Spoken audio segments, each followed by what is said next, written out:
Assalamualaikum, salam sejahtera dan salam Malaysia Madani. Bersama saya Siti Nur Aziah Zana Alam bagi langsung dari Parlimen Persidangan Dewan Negara bagi mesyuarat pertama penggal ketiga bagi Parlimen ke-15, dan hari ini merupakan minggu terakhir bagi Persidangan Dewan Negara yang insya-Allah akan berlangsung sehingga esok sebelum mesyuarat ditangguhkan ke persidangan yang seterusnya. Baik saudara, ini apa yang berlaku di Dewan Negara semalam, di mana Dewan Negara telah meluluskan 3 RUU ataupun rang undang-undang, antaranya rang undang-undang Suruhanjaya Hak Asasi Manusia Malaysia pindaan bagi tahun 2023, juga rang undang-undang bantuan bersama dalam perkara jenayah pindaan bagi tahun 2023, dan juga rang undang-undang Lembaga Lebuh Raya Malaysia Pemerbadanan Pindaan juga bagi tahun 2023, dan rang undang-undang bagi meminda Akta Suruhanjaya Hak Asasi Manusia Malaysia ataupun Suhakam 1999 diluluskan dengan lebih suara bersetuju selepas 11 ahli Parlimen ataupun Dewan Negara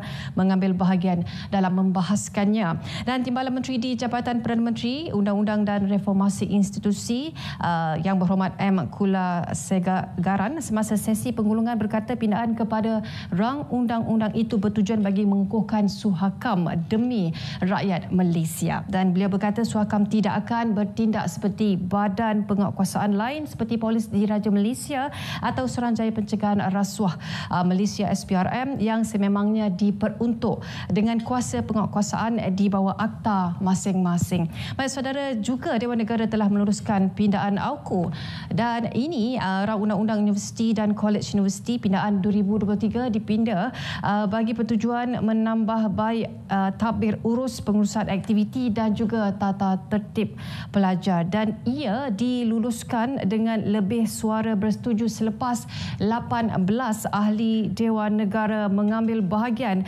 bagi sesi perbahasan rang undang-undang itu. Saudara, Menteri Pendidikan Tinggi Datuk Seri Dr. Zamri Abdul Kadir ketika menggulung perbahasan menegaskan bahawa pindaan terhadap Akta Universiti dan College Universiti ataupun AUKU 1971 itu dibuat selepas perbincangan dengan pelbagai pihak yang terlibat, dan pindaan berkenaan antaranya membabitkan Seksyen 16B itu iaitu memindahkan kuasa pihak berkuasa tata tertib daripada Naib Chancellor kepada Jawatan Kuasa Tata Tertib Pelajar bagi pengendalian kes tata tertib di universiti, dan juga antara lainnya kalau boleh saya bacakan di sini, GST dikatakan akan kembali jika persekitaran ekonomi sesuai, di mana ia juga dikenali sebagai cukai barang dan perkhidmatan hanya akan diperkenalkan oleh kerajaan sekiranya persekitaran ekonomi bersesuaian. Dan Timbalan Menteri Kewangan Yang Berhormat Lim Hu Ying berkata kerajaan juga akan mengambil kira kesan inflasi sebelum membuat sebarang keputusan. Baik saudara, Dewan Negara hari ini dimulakan dengan pertanyaan-pertanyaan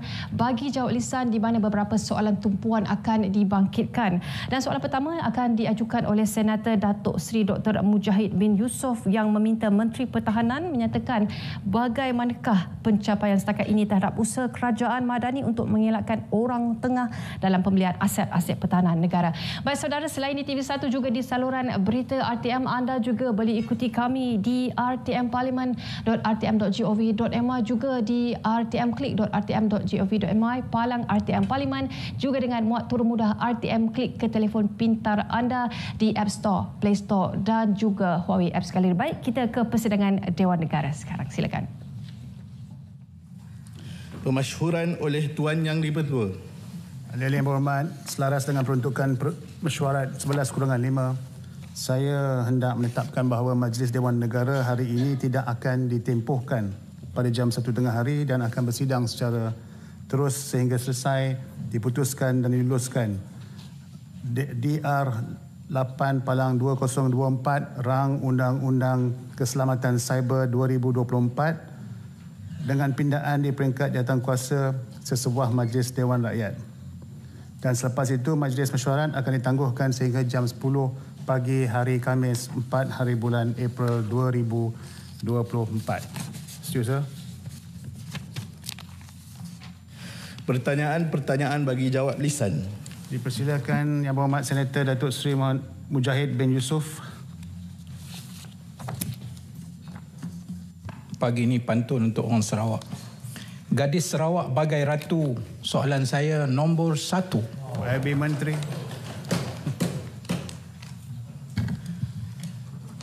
Bismillahirrahmanirrahim. Assalamualaikum warahmatullahi wabarakatuh dan salam sejahtera. Datuk Yang Dipertua, terima kasih kepada Yang Berhormat Datuk Seri Dr. Mujahid Yusof atas persoalan yang dikemukakan. Datuk Yang Dipertua, perolehan secara government to government G2G yang dilaksanakan oleh Kementerian Pertahanan pada masa ini dilaksanakan berdasarkan Memorandum of Understanding MOU yang dibuat dengan kerajaan negara yang berkenaan. Dan seterusnya, kerajaan negara berkenaan akan mengenal pasti Original Equipment Manufacturer OEM atau syarikat yang mempunyai keupayaan untuk berkontrak dengan pihak kementerian. Pendekatan ini secara tidak langsung dapat mengurangkan pelibatan orang tengah serta elemen monopoli keterlaluan dalam mendapatkan anggaran harga dan spesifikasi bagi sesuatu perolehan. Kementerian Pertahanan juga sentiasa memastikan perolehan yang dilaksanakan melalui kaedah G2G ini masih mengikut peraturan dan perkeliling yang berkuat kuasa. Rundingan hanya dilaksanakan dengan syarikat yang dipilih oleh kerajaan negara berkenaan setelah kementerian membuat due diligence berkaitan keupayaan dan kewangan syarikat serta ketetapan spesifikasi pengguna. Namun, perkara ini bergantung kepada shilling peruntukan yang ditetapkan oleh agensi pusat. Itu saja jawapan. Soalan tambahan. Terima kasih kepada Tuan Speaker. Saya menunggu balasan pantun, tak ada tadi, tak apa. Saya ingat orang Melaka pandai pantun. Soalan saya tambahan ialah kita tahu bahawa bila ada orang tengah, kos menjadi tinggi. Jadi sekarang kerajaan Madani sudah ada G2G, Syabas dan tahniah. Saya ingin tanya sejauh mana di dalam MOU yang kita tanda tangani dengan negara tertentu itu yang lebih utama bagaimanakah transfer teknologi itu boleh berlaku supaya tidak ada di sana satu orang kata apa mengharapkan sentiasa kepada pembekal sehingga kan tidak ada transfer teknologi untuk negara kita. Mohon penjelasan Tuan Speaker. Bagi Menteri. Terima kasih Yang Berhormat atas persoalan tambahan itu. Datuk Yang Dipertua tadi disebut tentang transfer teknologi. Saya tak nafikan bahawa kita memang mempunyai MOU pada setengah-setengah negara. Dan bagi negara yang contohnya dalam konteks LMS, kita memang sedang memperbaiki MOU sedia ada dengan negara yang kita lakukan pembelian itu. Dalam konteks transfer teknologi ini, kita tahu bahawa dalam kontrak kita sentiasa akan kita wujudkan apa yang kita panggil sebagai ICP, Industrial Collaboration Program. Jadi ini adalah antara aspek yang kita berikan keutamaan supaya kita tahu bahawa ya, kita ada OEM, tetapi dalam masa yang sama kita mahu bahawa dalam negara kita juga, kerana kita tahu di Malaysia, fokus kita kebanyakannya kepada MRO, Maintenance, Repair and Overhaul itu sendiri. Jadi sudah barang pasti fokus kita ini kita letakkan dalam kontrak kita supaya untuk jangka masa panjang kita bukan saja boleh menjimatkan kos, tapi kita boleh menggunakan kepakaran tempatan juga dalam industri dan pembelian aset pertahanan ini. Soalan tambahan. Datuk Dominic. Terima kasih Datuk Yang Dipertua. Selain daripada G2G, apakah usaha kerajaan setakat ini mengembangkan industri pertahanan tempatan supaya kita boleh menjimatkan kos dan kita boleh membeli aset-aset serta menjaminkan bekalan alat ganti senjata kita. Kerana saya nampak bahawa sekarang ada sekatan blok barat kepada Rusia, oleh itu menimbulkan kebimbangan kerajaan. Terima kasih. Terima kasih Yang Berhormat Sekretari atas persoalan yang dikemukakan. Datuk Yang Dipertua, kita tahu bahawa dalam kita mempertingkatkan industri pertahanan tempatan, kita di Kementerian Pertahanan kita sedang melengkapkan ketah dasar kita terkait dengan industri pertahanan negara. Sebab itu kalau kita lihat memanglah dalam negara kita kebanyakannya industri pertahanan kita macam tadi saya sebut banyak terlibat kepada MRO, maintenance, repair dan juga overhaul berbanding dengan pembuatan. Mungkin pembuatan dalam industri sederhana mungkin kita terlibat. Tetapi kalau kita lihat pembuatan dalam industri mega kita adalah yang terkait dengan LCS sebagai satu contoh. Jadi sebenarnya kita punya kepakaran tempatan, tapi dalam masa yang sama kita juga melihat bagaimana kepakaran tempatan kita, industri-industri yang sedia ada itu dapat bertahan dan juga bersaing pada masa depan. Sebab itu dua aspek ini kita lihat. Yang sedia ada harus kita perkukuhkan, dan dalam masa yang sama kita juga melihat industri-industri baru termasuk dalam bidang cyber juga. Itu saja jawapan saya. Terima kasih. Saya jemput YB Tan Sri Lau Kian Chuan. Terima kasih Datuk Yang Di-Pertua. Soalan saya nombor 2. YB Menteri. Terima kasih Datuk Yang Di-Pertua. Terima kasih Yang Berhormat Tan Sri Datuk Lau Kian Chuan. Datuk Yang Di-Pertua, kertas putih mengenai industri bersih dan kalori telah dikemukakan oleh industri bersih dan kalori tempatan kepada MITI pada tahun 2019. Kertas putih tersebut mengandungi cadangan kajian dasar yang antara lain merangkumi penambahbaikan dasar pengeluaran lesen penghilang ataupun manufacturing license ML, dasar import dan ekspor bagi setiap logam, scrap logam, isu peningkatan kos menjalankan perniagaan, penambahbaikan proses sedia ada serta penguatkuasaan dan pembangunan tenaga kerja. Rentetan daripada itu, satu cadangan kajian dasar telah diangkat melalui Memorandum Jemaah Menteri bertarikh 13 November 2020 yang turut mengambil kira input serta cadangan pihak industri melalui kertas putih tersebut. Hasil daripada itu, kerajaan bersetuju dengan cadangan kajian semula dasar sedia ada dan membuat penambahbaikan yang antaranya merangkumi perkara-perkara berikut. Pertama, menambah baik dasar pengeluar ML dengan mengetatkan syarat ML terhadap pelabur dalam melaksanakan cadangan projek, terutamanya dalam like products ataupun produk yang hampir sama. Kedua, memperkenalkan semula duty ekspor sebanyak 15% bagi ekspor scrap besi di samping mengekalkan mekanisme lisen ekspor bagi pengeksportan scrap besi. Ketiga, memberikan pilihan kepada pemain industri untuk memohon pengecualian duty import melalui Jawatankuasa Pengecualian Cukai 3 atau kaedah pulang balik duty atau duty drawback bagi bahan mentah besi dan kalori yang digunakan dalam menghasilkan keluaran siap untuk pasaran ekspor dan dipasarkan ke gudang penghilangan berlesen LMW atau zon bebas. Keempat, melaksanakan dasar mengenai aktiviti kita semula bagi kelulusan lesen penghilang baru dan kebenaran mengimport scrap logam. Selain itu, input dari kertas putih tersebut juga telah diguna pakai semasa kajian foresight bagi sektor besi dan kalori pada tahun 2022 dan pada 15 Ogos 2023, MITI telah mengenalkan moratorium selama 2 tahun ke atas semua pertanyaan, penilaian permohonan semasa, permohonan baru, pemindahan lisen, pembesaran, regularisasi dan pelbagaian bagi lesen penghilang serta pengeluaran surat pengesahan untuk pengecualian daripada lesen penghilang di bawah Akta Penyelarasan Perindustrian tahun 1975. Moratorium ini bertujuan untuk membolehkan kerajaan membuat penelitian semula ke atas dasar serta ekosistem industri besi dan kalori tempatan bagi menangani cabaran-cabaran yang dihadapi oleh sektor tersebut selain mengemaskini hala tuju sektor ini selaras dengan Pelan Induk Perindustrian Baru 2030. Datuk Yang Di-Pertua, pada bulan Januari 2024, MITI telah menubuhkan Jawatankuasa Bebas untuk Industri Besi dan Kalori yang dipengerusikan oleh Ketua Pegawai Eksekutif HSBC Malaysia, Datuk Omar Siddiq.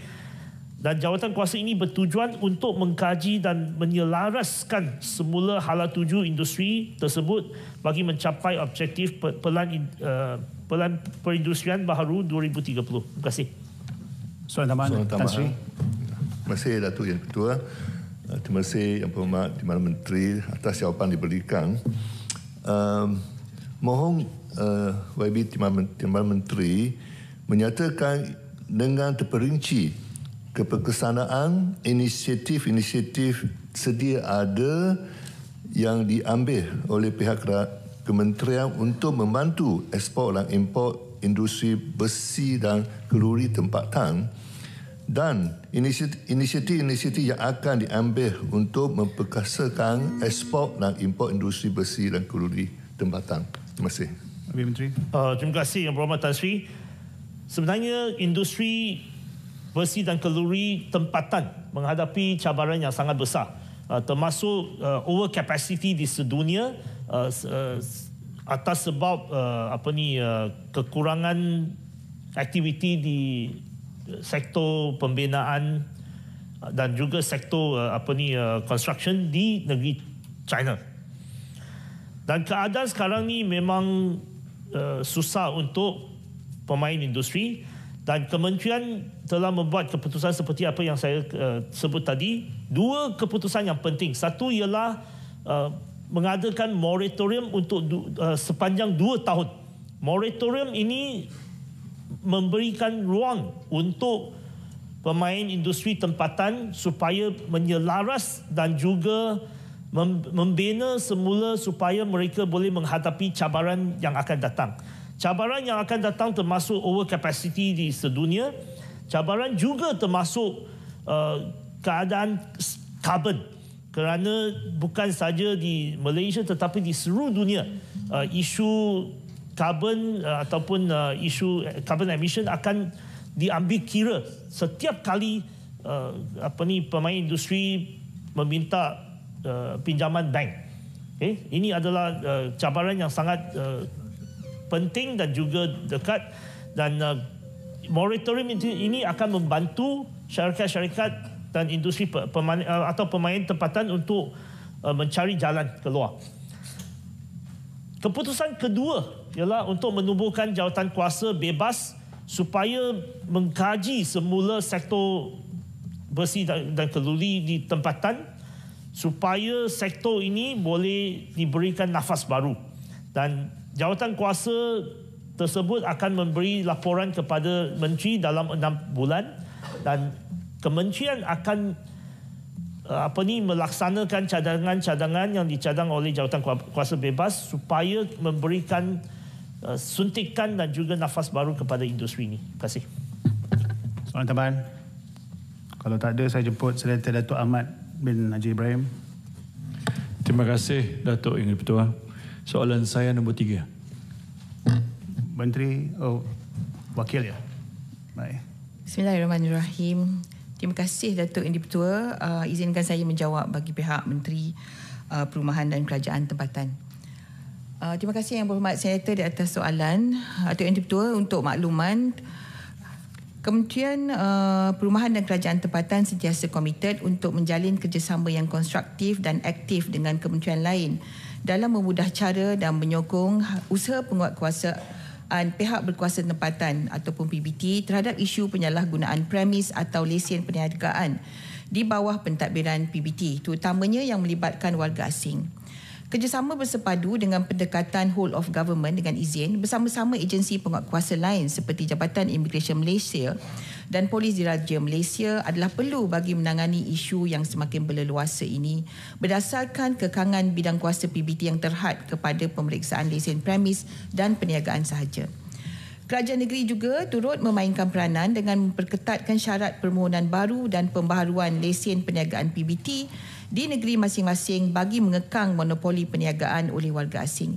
PBT juga tidak pernah membenarkan mana-mana warga asing untuk memohon ataupun memiliki lesen penjaja, peniaga kecil, premis perniagaan, kedai runcit, kedai makan, bengkel kereta dan di pasar-pasar selaras dengan Undang-Undang Kecil Penjaja dan Undang-Undang Kecil Trade, Perniagaan dan Perindustrian.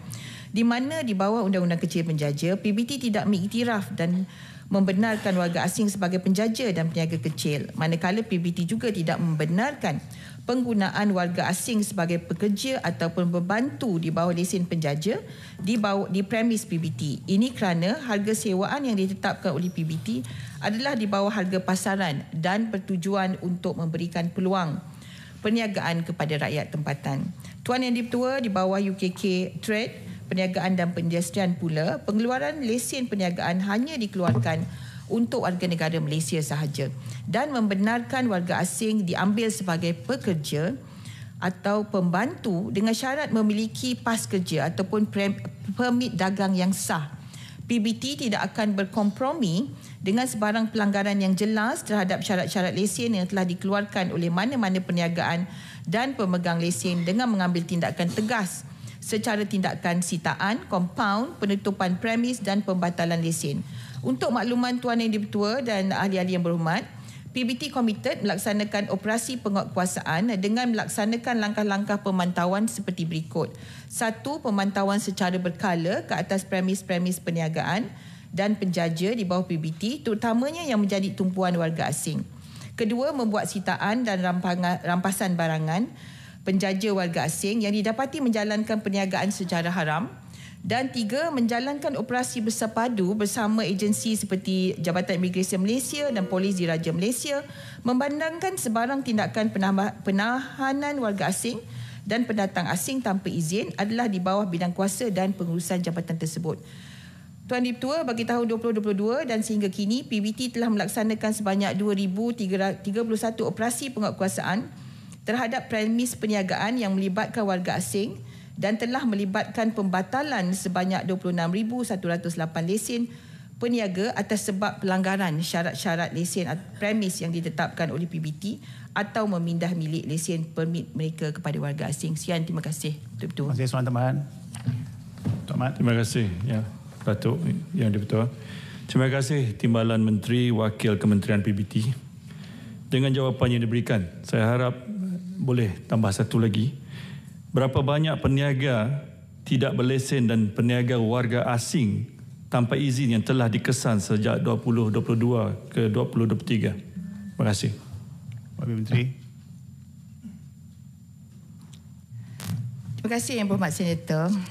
Datuk Yang Di-Pertua, berbekalkan data yang diberikan kepada saya daripada naib wakil pihak kementerian ya. Sebenarnya peniaga yang tidak berlesen ni kalau warga asing memang tak ada kompromi lah.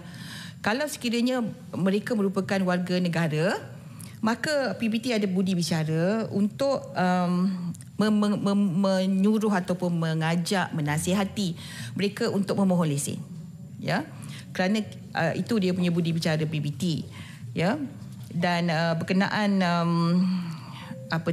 saya nak maklumkan bahawa PBT telah menguatkuasakan pengeluaran lesen perniagaan untuk warga negara Malaysia sahaja, ya. Jadi bagi tahun 2022 hingga 2023, PBT telah melaksanakan operasi penguatkuasaan yang berkaitan warga asing di bawah seliaan PBT, melibatkan salah guna lesen dan tapak perniagaan seperti berikut. 467 operasi penguatkuasaan bagi tahun 2022 dan 378 operasi penguatkuasaan bagi tahun 2023. Terima kasih Datuk Ketua. Cukuplah satu soalan tambahan. Dia patutnya Timbalan Menteri Tenaga dan Peralihan Air yang mewakilkan kerana dia menjadi Timbalan Menteri KPKT sebelum ini. Tapi jadi tak ada ruang lagi ke Datuk? Ada dua soalan. YB boleh menjawab bagi pihak? Boleh ya? Okey. Datuk Tan Sri Fatmi. Datuk Yang Pertua, YB, Datuk Timbalan Menteri. Pertama, saya ucap terima kasih kerana sudi datang sebagai wakil. Siapalah kita. Saya tengok teliti soalan daripada Yang Berhormat Senator Ahmad Haji Ibrahim ini tentang kesiapsiagaan peniaga asing yang berluasa sedang berniaga. Dan soalan sayanya, Kementerian KPKT ini adakah mempunyai kuasa untuk menangkap peniaga asing ni?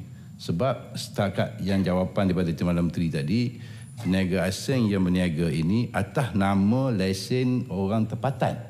Maka lesen itu ditarik balik. Saya rasa itu tidak menyelesaikan peniaga asing ini terus berniaga. Kerana dia akan cari lesen orang lain pula. Ataupun dia terus berniaga tanpa lesen. Apakah tindakan yang lebih drastik? Adakah Kementerian KPKT mempunyai kuasa yang lebih kuat, lebih gagah untuk mengambil tindakan seperti ini? Terima kasih, Datuk. Di dalam penguatkuasaan, saya dimaklumkan Datuk Yang di-Pertua ada lebih 8,000 penguatkuasa di bawah PBT. Akan tetapi bidang kuasa penguatkuasa ini hanya tertakluk kepada pelesenan, kompaun dan sitaan barang-barang niaga. Maka untuk menangkap warga asing ianya di bawah bidang kuasa Jabatan Imigresen Malaysia dan PDRM. Sebab itu penguatkuasaannya ialah penguatkuasaan bersepadu. Begitu Datuk Yang di-Pertua. Terima kasih. Saya rasa jawapan itu tepat. Boleh satu lagi, Datuk. Dah. Dari Pertua. Dari Timbalan Menteri hanya wakil saja. Jadi tak adil kalau kita nak tanya soalan banyak-banyak. Sekarang saya jemput Senator Tuan Abun Sri Anyin untuk tanya soalan. Hari ini tak ada pantun. Soalan saya nombor 4. Habis Menteri. Terima kasih Datuk Yang di-Pertua. Untuk makluman ahli yang berhormat, selaras dengan Perlembagaan Persekutuan, pengurusan sungai terletak di bawah bidang kuasa kerajaan negeri melalui enactment pengurusan sumber air di negeri masing-masing. Manakala pemantauan kualiti air sungai dilaksanakan oleh Jabatan Alam Sekitar ataupun JAS di bawah Kementerian Sumber Asli dan Kelestarian Alam (NRAS) bagi punca-punca pencemaran yang tertakluk di bawah Akta Kualiti Alam Sekeliling 1974 dan peraturan-peraturan di bawahnya. Walau bagaimanapun, Kementerian Peralihan Tenaga dan Transformasi Air ataupun PETRA melalui Jabatan Pengairan dan Saliran juga sentiasa proaktif dalam memastikan kelancaran aliran sungai dengan mengurus lembangan sungai dan sumber air. Melalui pendekatan secara bersepadu, JPS menaksir sumber air, memantau kemarau, memantau dan meramal banjir, termasuklah memastikan lembangan sungai diurus dengan sempurna untuk keperluan pemeliharaan kuantiti dan kualiti sumber air. Sebagai tindakan jangka pendek, JPS melaksanakan kerja-kerja memelihara sungai di bawah projek pemeliharaan sungai untuk mengurangkan risiko banjir dengan kos keseluruhan berjumlah RM390 juta di seluruh negara bawah rancangan Malaysia ke-12. Sehingga tahun 2023, sejumlah RM335 juta telah pun dibelanjakan untuk pelaksanaan 2,942 perolehan kerja dengan skop utama iaitu pertama, kerja-kerja pengaluran sungai, kedua, kerja-kerja menstabilkan tebing sungai, ketiga, menaik taraf aset tak alih dan keempat, menaik taraf saluran dan struktur berkaitan bagi meningkatkan kualiti air sungai.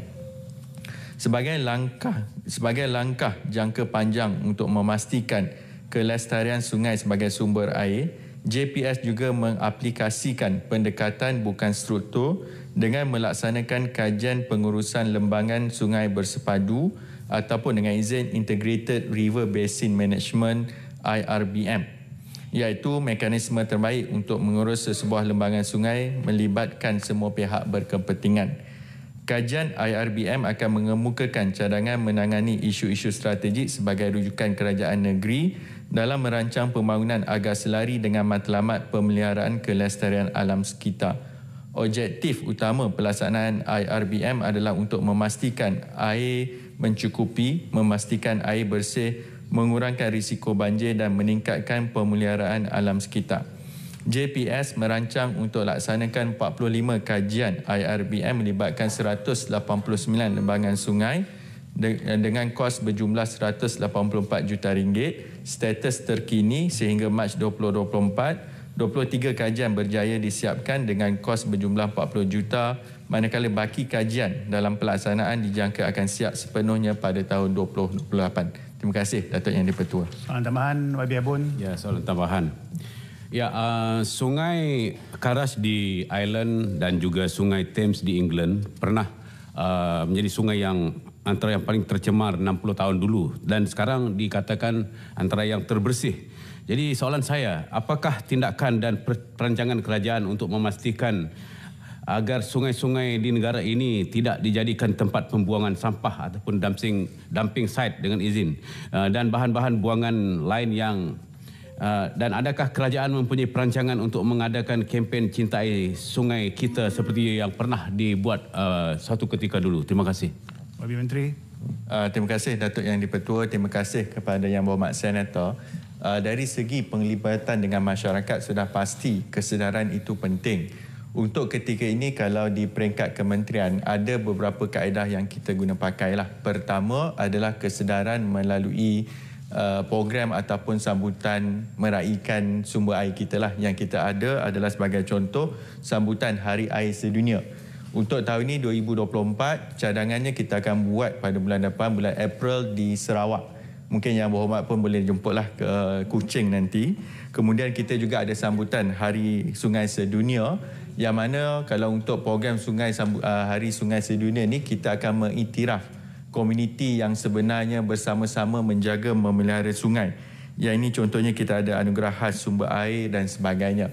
Cuma bagi menjawab persoalan Yang Berhormat, di bawah kementerian juga kita ada merancangkan program yang dipanggil Denai Sungai Kebangsaan, iaitu untuk kita menangani balik cabaran sosio alam sekitar, yang mana kalau dulu sungai ni mungkin tak ada siapa yang berminat ataupun nak mendekati sungai.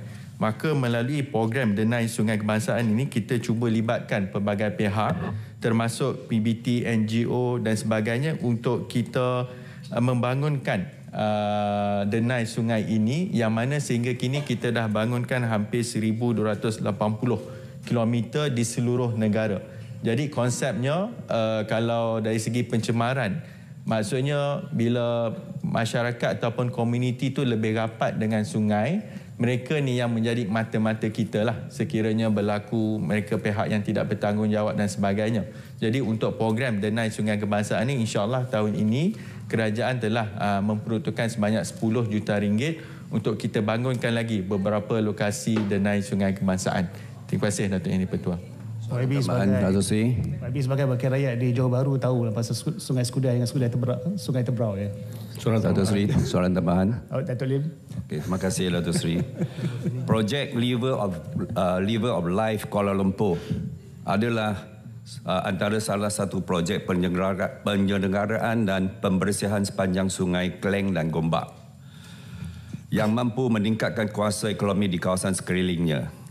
Dan sehingga kini ia telah berjaya menarik jutaan pelancong. Adakah kerajaan juga akan mendebarkan projek seperti ini di negeri-negeri lain, khususnya seperti di Sungai Sengit yang terletak di tengah Bandaraya Johor Bahru yang amat perlu untuk dibaik pulih dan dinaik taraf? Sekian, terima kasih. Itu kawasan YB tu. Terima kasih. Itu sempadan kita di antara Pulai dan juga Johor Bahru. Yang mana yalah, saya pun harap pihak jabatan dengar sendirilah. Ini permintaan daripada YB Senator, permintaan daripada Yang di-Pertua dan juga Timbalan Menteri lah untuk kita tengok keadaan sungai seperti di Sungai Segit, Sungai Tebrau dan sebagainya. Cuma untuk projek River of Life di Kuala Lumpur, sebenarnya dari segi kerangka susunan projek itu terletak di bawah Jabatan Wilayah. Maka sebab itu dia angkat bukan hanya tujuan memelihara tersebut, tetapi ekosistem yang secara menyeluruh. Maka sebab itu dari segi sama ada kerajaan berhasrat untuk melaksanakan program bersepadu sedemikian rupa, saya sebenarnya memang mengambil sikap yang positif lah. Kerana ternyata bila dibuat River of Life di Kuala Lumpur itu dapat menghidupkan bukan sekadar untuk kebersihan sungai, tetapi juga menarik pelancong, kemudian menjadi kawasan tumpuan dan sebagainya. Cuma cabarannya sudah pasti dari segi kos.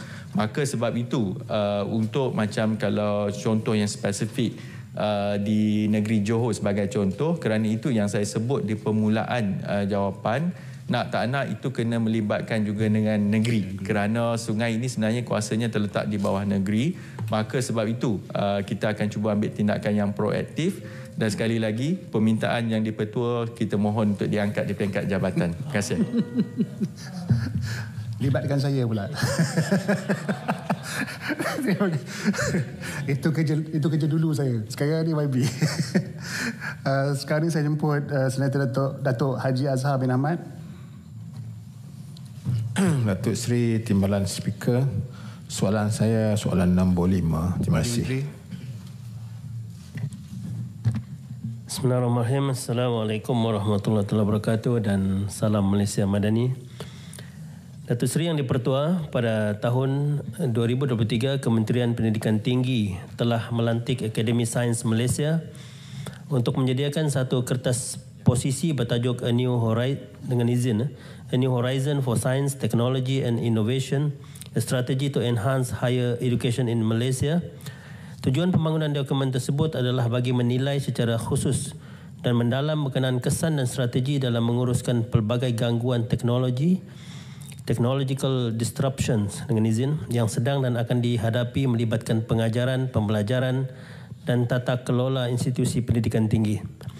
Dalam usaha merangka analisis dan strategi bagi kajian ini, sebanyak 66 sesi libat urus yang melibatkan 1,500 orang pemegang taruh telah dilaksanakan. Selain itu, penanda arasan ke atas 6 buah negara iaitu Amerika Syarikat, Korea Selatan, Switzerland, Denmark, Jepun dan New Zealand merentasi 3 kluster iaitu tadbir urus, penyelidikan dan akademik juga telah dilaksanakan. Hasil dapatan kajian tersebut mencadangkan beberapa strategi yang boleh diadaptasi oleh kerajaan bagi mengurus pelbagai technological disruptions dengan izin dalam ekosistem pendidikan tinggi. Antaranya, pembangunan dasar yang melibatkan perkongsian sumber dan infrastruktur, pembangunan dasar yang melibatkan teknologi pendidikan terbuka, peningkatan ekosistem TVET, memperkembang dasar kebangsaan ke atas sains, teknologi, inovasi dan ekonomi, dan mengadaptasi pendekatan kolaboratif seluruh Malaysia, All of Malaysia Approach.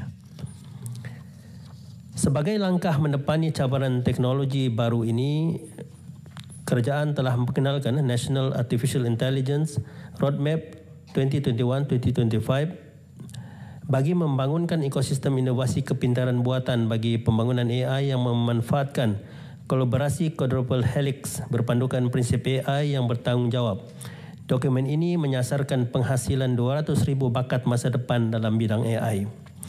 Untuk makluman yang Dewan Yang Mulia ini, di peringkat global, Malaysia berada di tangga ke-23 daripada 193 negara dalam laporan Government AI Readiness Index 2023 yang diterbitkan oleh Oxford Insights. Laporan tersebut menilai 39 indikator merintasi 10 dimensi yang dikategorikan dalam 3 aspek bagi setiap negara, iaitu inisiatif kerajaan, kesediaan teknologi dan data dan infrastruktur. Pencapaian Malaysia adalah dari aspek inisiatif kerajaan 79.99%, kesediaan teknologi 54.13%, data dan infrastruktur 72%, dan kita secara keseluruhannya sebanyak 68.7%. Ini agak membanggakan kita lah di tangga ke-23 daripada 193 negara. Okay, sekian, terima kasih. Soalan tambahan. Betul. Penanya tak nak diwakil saya, saya jadi tak. Diwakilkan pula. Boleh wakil untuk tanya soalan. Baik, Tan Sri. Datuk Tua Yang Berhormat Timbalan Menteri, AI ini merupakan satu fenomena masa depan. Hari ini ianya masih lagi janggal ataupun masih lagi foreign to all of us dengan izin. Dalam kita menghadapi fenomena seperti ini, ianya sudah tentu ada baik dan buruknya. Soalan saya ialah, adakah kementerian telah membuat kajian tentang ancaman ataupun benefit AI ini dan cara mana untuk kita mengatasi ancaman itu dan macam mana untuk kita exploit ataupun mengambil kesempatan di atas kebaikan AI ini untuk negara, untuk rakyat kita. Kerana hari ini jika ilmu AI ini, capability AI ini dapat dipakai digunakan oleh scammer sekarang ini yang sedang berleluasa, saya rasa ramai yang akan kena scam. Saya baru-baru ni pun hampir nak kena. Nasib baik dapat di itu. Okay. Jadi adakah kementerian telah membuat kajian kaedah dan cara untuk kita pastikan keselamatan generasi kita yang akan datang ini? Terima kasih. Habib Menteri. Terima kasih Yang Senator atas soalan tambahan. Ya, memang saya pikir ini suatu aspek yang saya setuju dengan yang buat Senator. Memang satu kajian terperinci perlu dibuat tentang kesan tentang teknologi baru ini. Namun untuk kita tidak terlibat kepada teknologi baru ini memang kita akan ke belakang jika kita bandingkan dengan negara lain.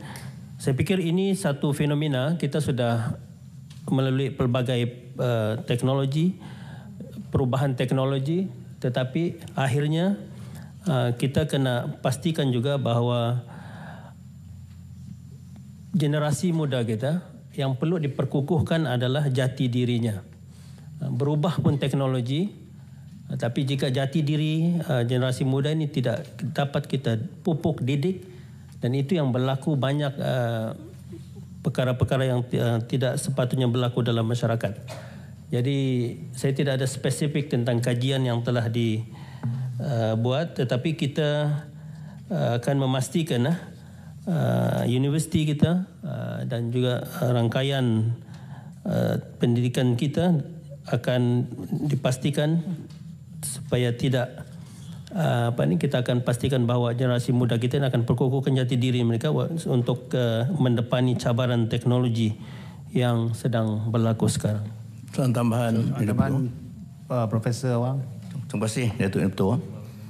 Tahun lepas kita mendengar pengumuman bahawa Yang Berhormat Perdana Menteri telah mengarahkan Universiti Teknologi Malaysia UTM menubuhkan fakulti kecerdasan buatan. Jadi apakah perkembangan setakat ini yang berlaku di UTM? Terima kasih Ketua.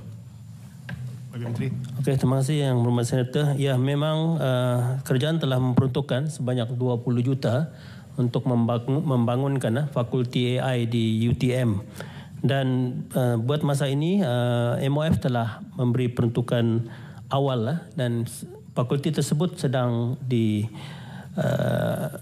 diperbaiki, diubah suai, dan kita sedang membeli peralatan yang berkaitan untuk fakulti ini. Dan mengikut maklumat yang terkini, insya-Allah fakulti ini akan dirasmikan oleh Yang Amat Berhormat Perdana Menteri pada 3 Mei pada tahun ini.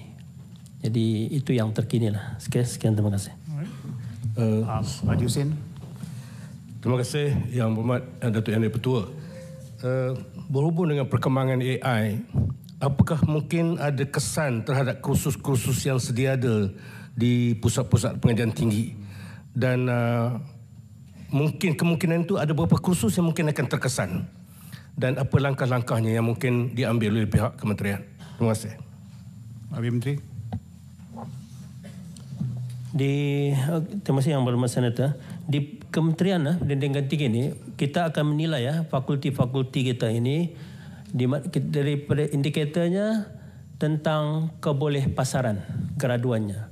Bila kebolehpasaran graduannya di bawah 30%, memang fakulti tersebut terpaksa sama diberhentikan atau diubah suai supaya mengikuti keperluan industri. Jadi itu yang sebenarnya yang sedang berlaku. Dan perkembangan teknologi baru ini memang kita tidak boleh nafikan, dan kita akan pastikan bahawa pelajar-pelajar kita di semua fakulti ini akan dapat mengikuti kursus-kursus dan didedahkan dengan teknologi-teknologi baru, terutama artificial intelligence ini. Okay, sekian, terima kasih. Saya jemput Senator Dr. Lingeshwaran. Selamat bagi soalan saya nombor 6. Habib Menteri. Terima kasih Datuk Speaker, terima kasih Ahli Yang Berhormat Senator. Datuk Yang Di-Pertua, Kementerian Komunikasi menerusi Suruhanjaya Komunikasi dan Multimedia Malaysia MCMC telah mendirikan 3 pusat sebaran maklumat nasional NADI, sebelum ini dikenali sebagai Pusat Ekonomi Digital PADI di seluruh Pulau Pinang. Kesemua 3 NADI yang sedang beroperasi ini menyediakan pencapaian internet secara kolektif kepada masyarakat dan kawasan yang kurang mendapat liputan jalur lebar. Selain kemudahan capaian internet, pelbagai kursus dan latihan berasaskan teknologi maklumat dan komunikasi ICT dan keusahawan turut disediakan bertujuan untuk meningkatkan kemahiran kendiri serta memperkasakan pembangunan sosio-ekonomik komuniti setempat. Nadi turut berperanan sebagai pusat penyampaian informasi dan maklumat mengenai inisiatif serta bantuan kerajaan kepada golongan sasal di kawasan luar bandar. Menyedari kepentingan nadi kepada komuniti setempat, kerajaan telah mengumumkan pentambahan 186 nadi baharu di seluruh negara berdasarkan inisiatif Satu Dun Satu Nadi, termasuk 38 nadi baharu akan dibangunkan di Pulau Pinang. Menjelang akhir tahun 2024 dengan penambahan nadi baharu, ia akan menjadikan keseluruhan 1097 nadi di seluruh negara dan 41 nadi di Pulau Pinang. Usaha ini akan membantu lebih ramai rakyat di Pulau Pinang untuk memanfaatkan liputan internet dan menggalakkan mereka untuk turut serta dalam aktiviti memperkasakan sosial ekonomi selaras dengan konsep Malaysia Madani. Sekian jawapan saya. Terima kasih Datuk Speaker. Soalan tambahan Dr. Lingesh. Pohon Menteri menyatakan statistik kecurian ataupun vandalism ke atas menara telekomunikasi atau aset-aset telekomunikasi. Adakah fenomena ini semakin meningkat saban hari?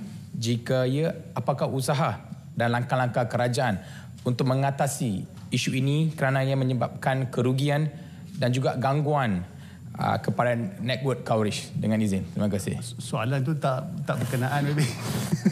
Tapi tak apa, kalau Menteri nak jawab. Kalau Menteri nak jawab boleh. Bagi Menteri. Boleh jawab.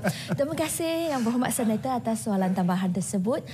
Memang vandalism dan juga pencurian terhadap aset komunikasi ataupun menara komunikasi memang merupakan salah satu cabaran kerana dia akan mengakibatkan gangguan perkhidmatan. Untuk tahun 2023, untuk makluman yang Dewan Yang Mulia ini, kami telah merekodkan 673 kes kecurian dan juga vandalism, dan kerugian yang diakibatkan daripada vandalism tersebut adalah setinggi 33.66 juta ringgit. Jadi satu kerugian hanya untuk repair adalah begitu tinggi, 33 juta ringgit. Kita perlu kami perlu kerjasama daripada semua pihak untuklah mengurangkan vandalism ini.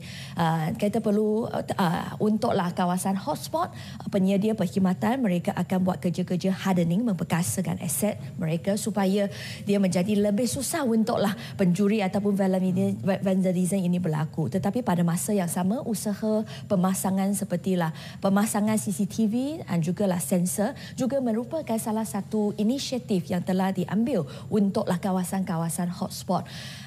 Tetapi pada masa yang sama, kami masih perlu kerjasama daripada PBT, daripada PDRM supaya siasatan boleh dibuat secepat mungkin untuklah memang ada faktor untuklah deterrent factor untuklah tidak discourage vandalism ini teruslah berlaku. Jadi terima kasih atas soalan tersebut dan kami harap bahawa semua orang faham bahawa aset komunikasi ini sangat-sangat penting. Vandalism itu mungkin ada sedikit untung untuklah penjenayah-penjenayah, tetapi kesulitan yang dia bawa kepada seluruh komuniti adalah sangat-sangat besar. Terima kasih Datuk Speaker. Baik. Soalan tambahan YB Michael. Saya ingin menanyakan Menteri, berapakah semua pusat pedi di Sarawak? Adakah kementerian ingin menambahkan bilangan pedi di Sarawak? Terima kasih Yang Berhormat Senator atas soalan tersebut. Pedi sedia ada di Sarawak adalah sebanyak 133 dan nadi tambahan adalah sebanyak 23. Jadi secara keseluruhan jumlah yang selepas nadi baharu ini semua dibenar, semua siap, Sarawak akan mempunyai 156 nadi. Jadi konsep kita adalah satu dun perlulah sekurang-kurang mempunyai satu nadi. Jadi untuk kawasan yang tak ada, itulah kerana kami buat tambahan di kawasan tersebut. Sekian jawapan saya. Terima kasih. Terima kasih. Sekarang saya jemput Datuk Haji Aziz bin Arifin. Terima kasih Datuk Yang di-Pertua. Soalan saya nombor 7. Bagi Menteri. Terima kasih Datuk Yang di-Pertua. Terima kasih Yang Berhormat Senator mengemukakan soalan. Datuk Yang di-Pertua, berdasarkan laporan Registri Kanser Kebangsaan, sebanyak 34,332 kes kanser telah dilaporkan pada tahun 2020. Sehubungan itu, Kementerian Kesihatan Malaysia telah merancang Gerak Kerja Pencegahan dan Kawalan Kanser di bawah National Strategic Plan for Cancer Control Program NSP-CCP 2021-2025. Menerusi pelan tersebut, beberapa langkah telah dilaksanakan oleh KKM, antaranya program imunisasi kebangsaan dengan memberikan vaksin hepatitis B kepada bayi serta vaksin human papillomavirus HPV kepada remaja perempuan berusia 13 tahun. Menyediakan perkhidmatan saringan kanser secara percuma di klinik-klinik kesihatan seluruh negara bagi mengesan penyakit lebih awal agar rawatan dapat dimulakan lebih awal, iaitu saringan kanser kolorektal menggunakan ujian IFOBT, saringan kanser payudara melalui pemeriksaan klinikal atau pemeriksaan sendiri dan ujian mamogram, dan saringan kanser cervix melalui ujian calitan pap smear dan ujian HPV serta pemeriksaan mulut sendiri atau pemeriksaan tahunan ke klinik kesihatan bagi aktiviti saringan kanser mulut. Menawarkan bantuan tunai sebanyak RM1,000 melalui skim peduli kesihatan atau PEKA B40 kepada pesakit kanser yang layak, iaitu RM300 diberikan kepada rawatan dimulakan dan RM700 diberikan setelah lengkap proses rawatan tersebut. Selain itu, KKM turut menjalinkan kerjasama strategik dengan badan-badan bukan NGO kanser di Malaysia bagi membantu KKM dalam usaha merapatkan jurang pencegahan dan penjagaan kanser. Kerjasama strategik ini melibatkan seramai 23 NGO yang telah menandatangani ikrar kerjasama bersama KKM pada 17 Februari 2024 yang lalu bagi merapatkan jurang pencegahan dan penjagaan kanser. KKM juga sentiasa berusaha untuk mempertingkatkan akses pesakit untuk mendapatkan rawatan. Perkhidmatan onkologi ataupun rawatan sistemik boleh didapati di semua hospital negeri, manakala pusat onkologi, rawatan sistemik dan radioterapi disediakan di 6 hospital kerajaan dan 3 hospital universiti. Perkhidmatan onkologi kanak-kanak pula boleh didapati di 7 hospital kerajaan dan 3 buah hospital universiti. Sekian, terima kasih. Soalan tambahan. Siapa bangun dulu tadi? Soalan tambahan. Datuk Aziz dululah. Datuk Aziz. Laporan Jabatan Perangkaan Malaysia 2023 menunjukkan kanser adalah punca kematian keempat tertinggi di Malaysia. Meningkat 12.6% pada tahun 2022 berbanding 10.5% tahun sebelumnya. Apakah usaha pihak kerajaan dalam menambah hospital pakar kanser di seluruh negara serta melahirkan lebih ramai tenaga kerja profesional dalam bidang onkologi, memandangkan hanya KKM mempunyai 9 hospital pakar berkaitan kanser serta tempoh menunggu pesakit untuk mendapat rawatan terlalu lama? Terima kasih. Terima kasih Yang Berhormat Senator. Satu persoalan yang sering diajukan oleh masyarakat, netizen dan juga ahli Yang Berhormat. Ketika ini sememangnya kita memerlukan lebih banyak pusat-pusat kanser dan juga memang hasrat pihak KKM untuk mewujudkan pusat kanser wilayah utara, Sabah dan juga Sarawak.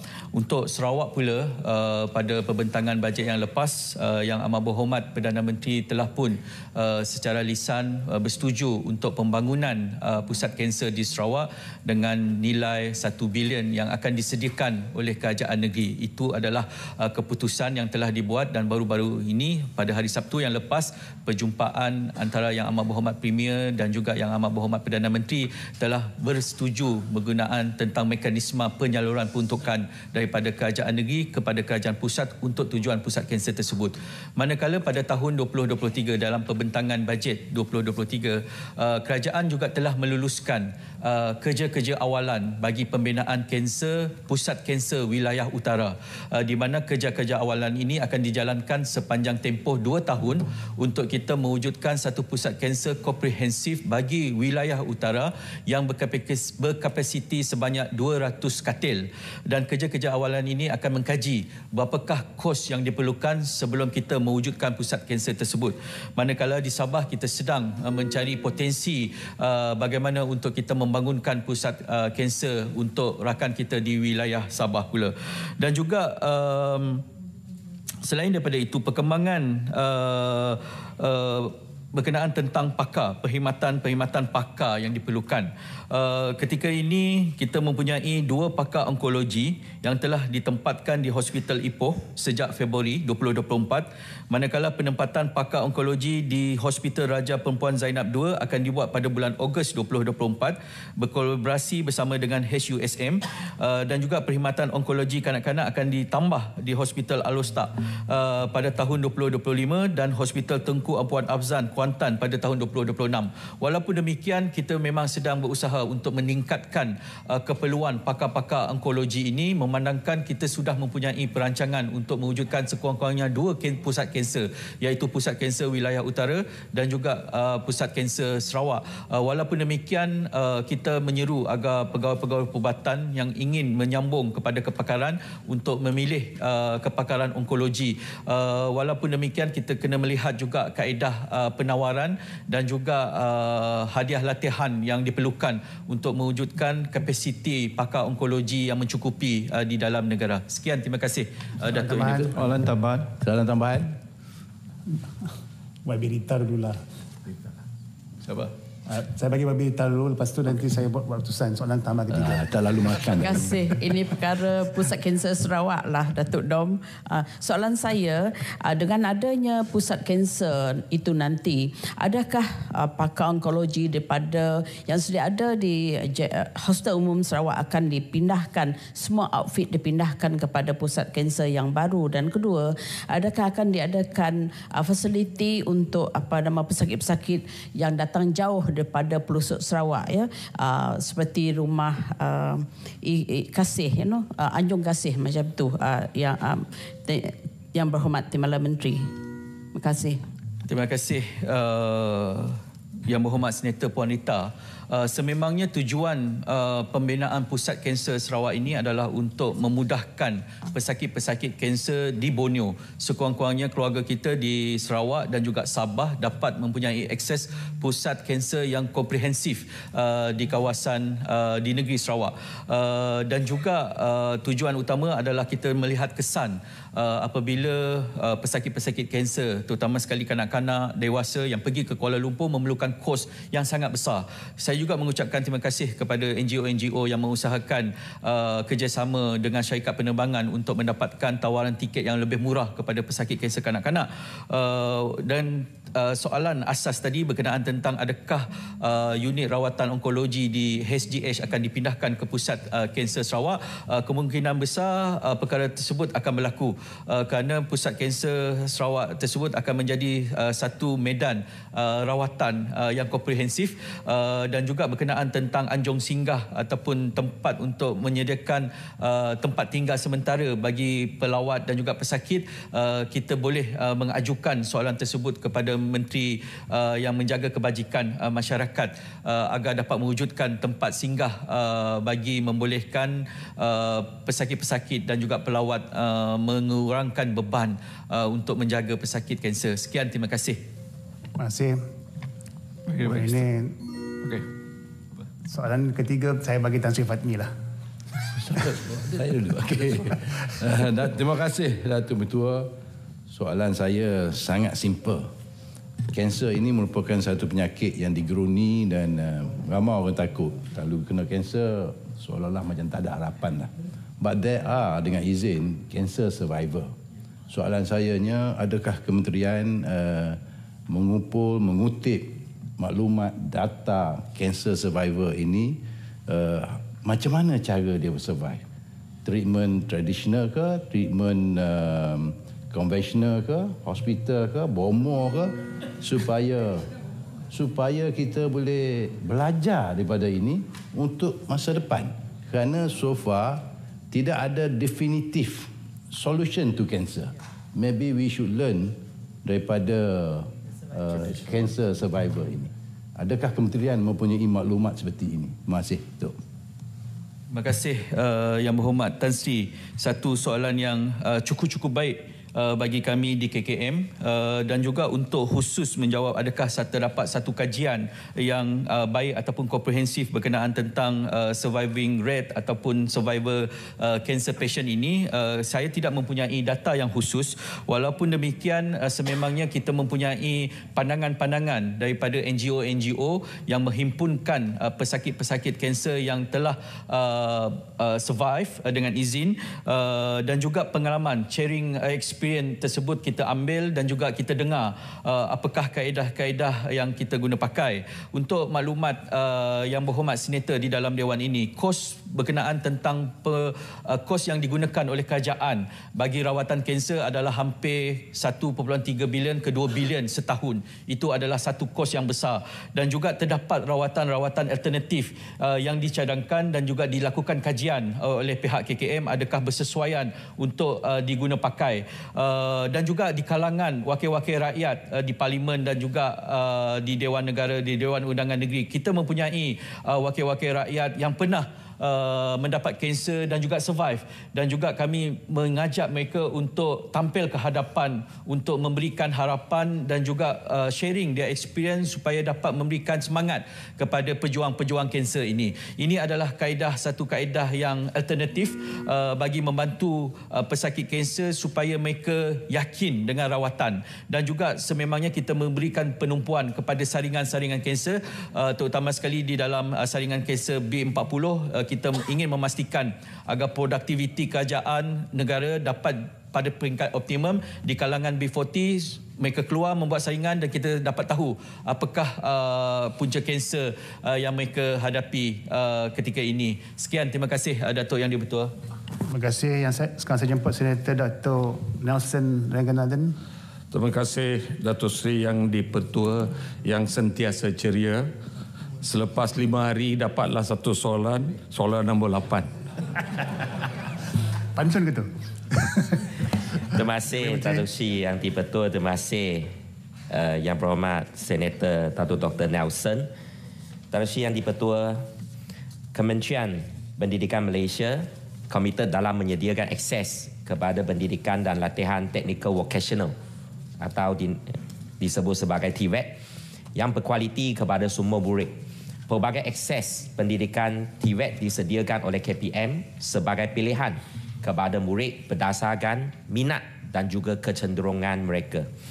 Untuk maklumat ahli yang berhormat Senator, KPM telah menyediakan pelbagai program TVET kepada murid lepasan tingkatan 3 yang cenderung kepada kemahiran di College Vocational, Sekolah Menengah Teknik, Sekolah Menengah Kebangsaan. Selain daripada program Sijil Vocational Malaysia SVM yang ditawarkan di College Vocational, KPM turut menawarkan program-program TVET seperti berikut: Program Vocational Menengah Atas PVMA, Perantisan Industri Menengah Atas PIMA dan Mata Pelajaran Vocational MPV di SMK, serta Mata Pelajaran Elective Technical MPET di SMT. Sehingga kini terdapat sebanyak 9 buah sekolah menengah teknik yang menawarkan MPET, 347 buah sekolah menengah kebangsaan yang menawarkan program vocational menengah atas, 491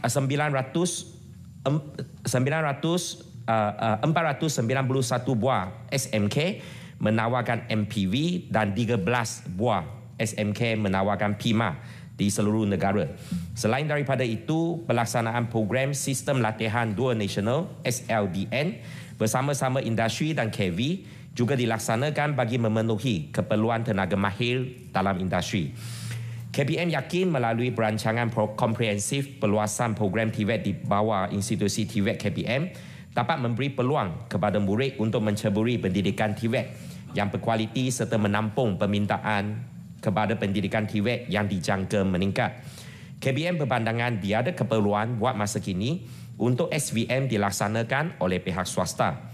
Walau bagaimanapun, KPM sentiasa terbuka kepada sebarang kerjasama dengan pihak swasta dalam memperkasakan laluan TVET KPM. Sekian, terima kasih. Teman-teman, Dr. Nelson. Terima kasih Menteri kesayangan tak hadir, tetapi Timbalan Menteri yang handsome hadir. Terima kasih juga Dato' Seri Yang di-Pertua.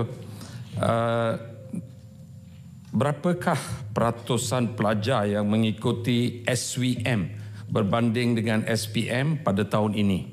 Dan adakah dijangka bahawa peratusan ini akan naik pada tahun-tahun yang akan datang? Dan adakah KPM bersedia untuk menampung permintaan tersebut? Terima kasih. Pak Menteri. Terima kasih. Soalan tambahan daripada Dr. Nelson yang budiman. Untuk maklumat yang berhormat Dr. Nelson, berkenaan dengan peratusan, untuk saya memberikan satu angka yang tepat, mungkin saya berikan secara tertulis selepas ini. Namun demikian, untuk beberapa tahun yang lepas, jumlah graduan daripada College Vocational adalah seperti berikut. Tahun 2023 seramai 6,616 orang, 2022 seramai 9,507 orang, 2021 10,862 orang, 2020 11,916 orang. Dan pihak KPM sentiasa bersedia untuk menampung, untuk memberikan pendidikan TVET yang terbaik kepada murid-murid dan pelajar-pelajar untuk menampung keperluan dari pihak industri. Dan untuk makluman yang berhormat Senator, pada tahun 2023 sebuah college vocational baharu, iaitu College Vocational di Sandakan 2 telah pun dibuka untuk beroperasi. Dan pada masa yang sama pada tahun 2023 juga 4 lagi buah College Vocational telah pun mula menawarkan diploma masing-masing, iaitu di KV Pasir Putih, KV Kuala Perang, KV Tanjung PI dan juga KV Pago. Terima kasih Datuk Seri Yang di-Pertua. Soalan tambahan. Haji Hussein. Terima kasih Datuk Yang di-Pertua. Suatu perkembangan yang sangat positif dengan kempen besar TVET dan juga sebenarnya sekolah vocational. Saya ingin bertanya kepada Yang Berhormat Menteri, apa kesannya kepada universiti-universiti yang ada sekarang apabila pelajar-pelajar yang lulusan SPM pun sudah keluar pergi ke TVET maupun sekolah vocational ini, itu positiflah. Tapi kesannya kepada kemasukan di universiti-universiti tempatan. Dan saya melihat sebahagian kursus yang ada pun kebanyakannya wanita. Terima kasih. Terima kasih. Soalan tambahan daripada Yang Berhormat Senator. Terima kasih Datuk Seri Yang di-Pertua. Bagi KPM, untuk kedua-dua lepasan SPM dan juga SVM, sememangnya kedua-dua lepasan ini mempunyai hala tuju dan juga jalan kehadapan yang cerah. Dan bagi lepasan daripada SVM, memang ada universiti-universiti di bawah MTUN, iaitu Malaysian Technical University Network, yang berupaya untuk menampung graduan-graduan daripada SVM, dan ia termasuk Universiti Teknik Melaka, Universiti Tun Hussein On Johor, Universiti Malaysia Pahang dan Universiti Malaysia Perlis. Dan pada masa yang sama juga ada banyak universiti-universiti swasta yang menawarkan ijazah sarjana muda kepada graduan TVET kita. Dan pada masa yang sama, untuk maklumat ahli yang berhormat, untuk graduan TVET hasil dari pengkhususan diploma di College University pada tahun 2022,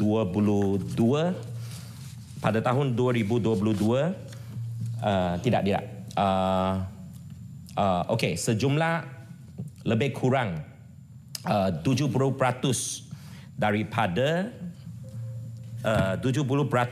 daripada sebentar ya. Untuk maklumat ahli yang berhormat, pada tahun 2022 bagi graduan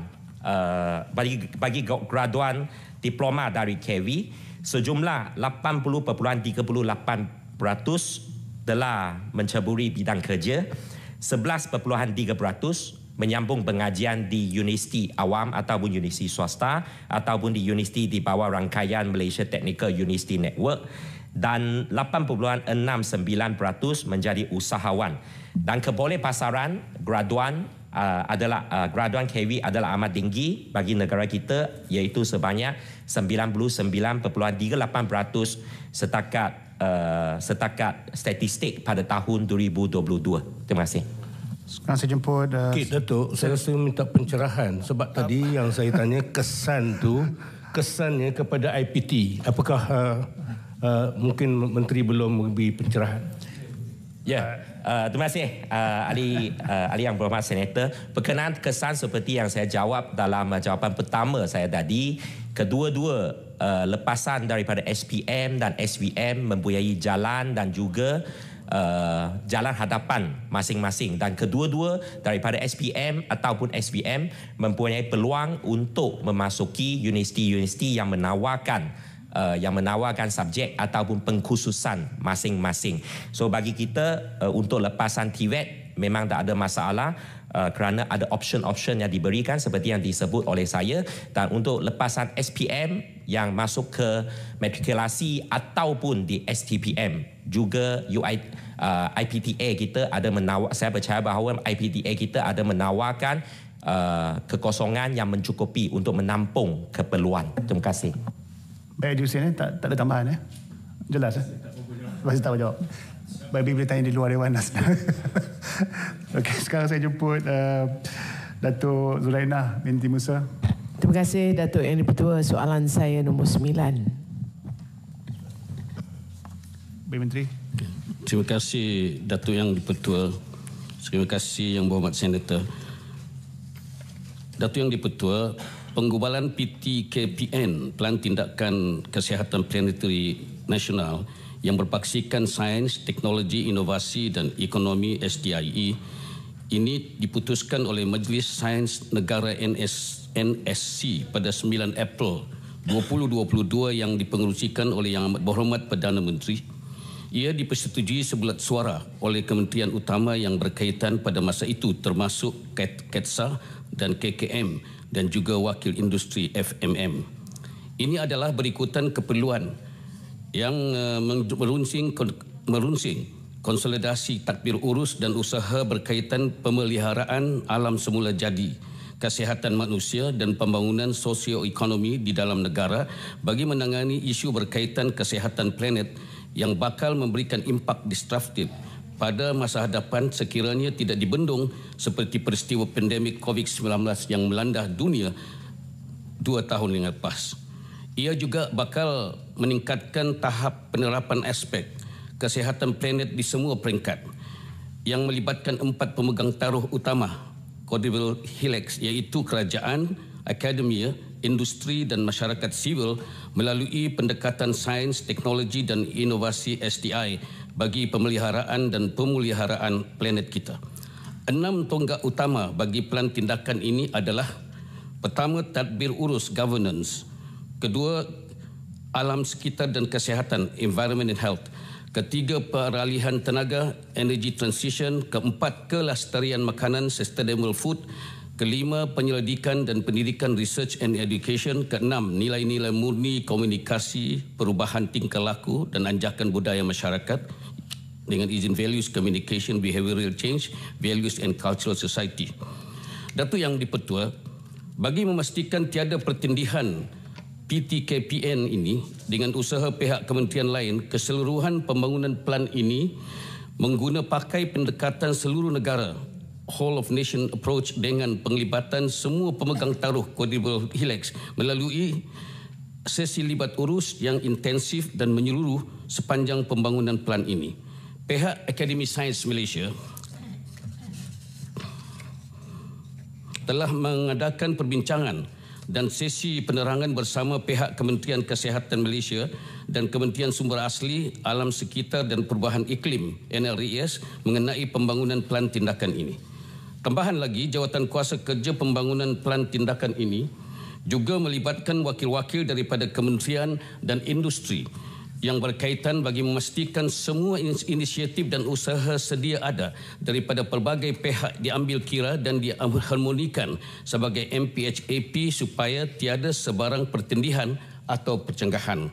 Setakat sekarang, lebih daripada 32 sesi libat urus telah dilaksanakan yang melibatkan 255 wakil daripada pihak kerajaan, akademia, industri dan masyarakat sivil atau civil society. Tapi yang di-Pertua, Pelan Tindakan Kesihatan Planet Negara PTKPN ini tidak akan memberikan apa-apa obligasi baru kepada pihak industri. Sebaliknya, PTKPN ini akan membantu dan memudahkan pihak industri melalui pengukuhan tadbir urus, penambahbaikan komunikasi dan pemantauan usaha, inisiatif dan aktiviti berkaitan kesihatan planet dalam negara secara menyeluruh dan holistik. Terima kasih. Soalan tambahan, Datuk Zuraina. Terima kasih Timbalan Menteri Yang Berhormat Timbalan Menteri ya. Saya ingin bertanya sekarang ni, telah ke pihak Musti membuat kajian pematuhan compliance dan obligasi syarikat swasta terutama sekali PKS, SME ni sebelum menetapkan sebarang syarat obligasi tambahan kepada mereka? Kajian ni penting sebab kita tidak mahu membunuh syarikat-syarikat yang kecil yang mungkin tidak mempunyai kemampuan untuk membiayai kos tambahan untuk mematuhi syarat-syarat yang kadang-kalanya bertindih juga. Terima kasih.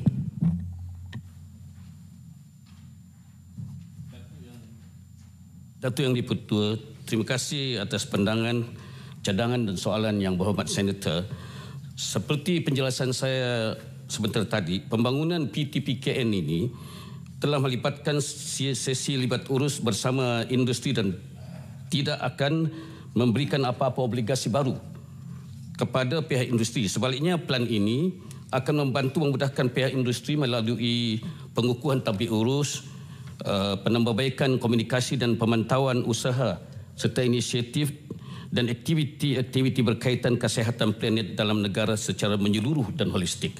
Antaranya seperti pematuhan environmental, social dan governance ESG oleh pihak industri akan dipantau melalui sistem pengesahan impak setempat yang dicadangkan di bawah PTKPN ini bagi membantu pihak industri dalam pelaksanaan ESG.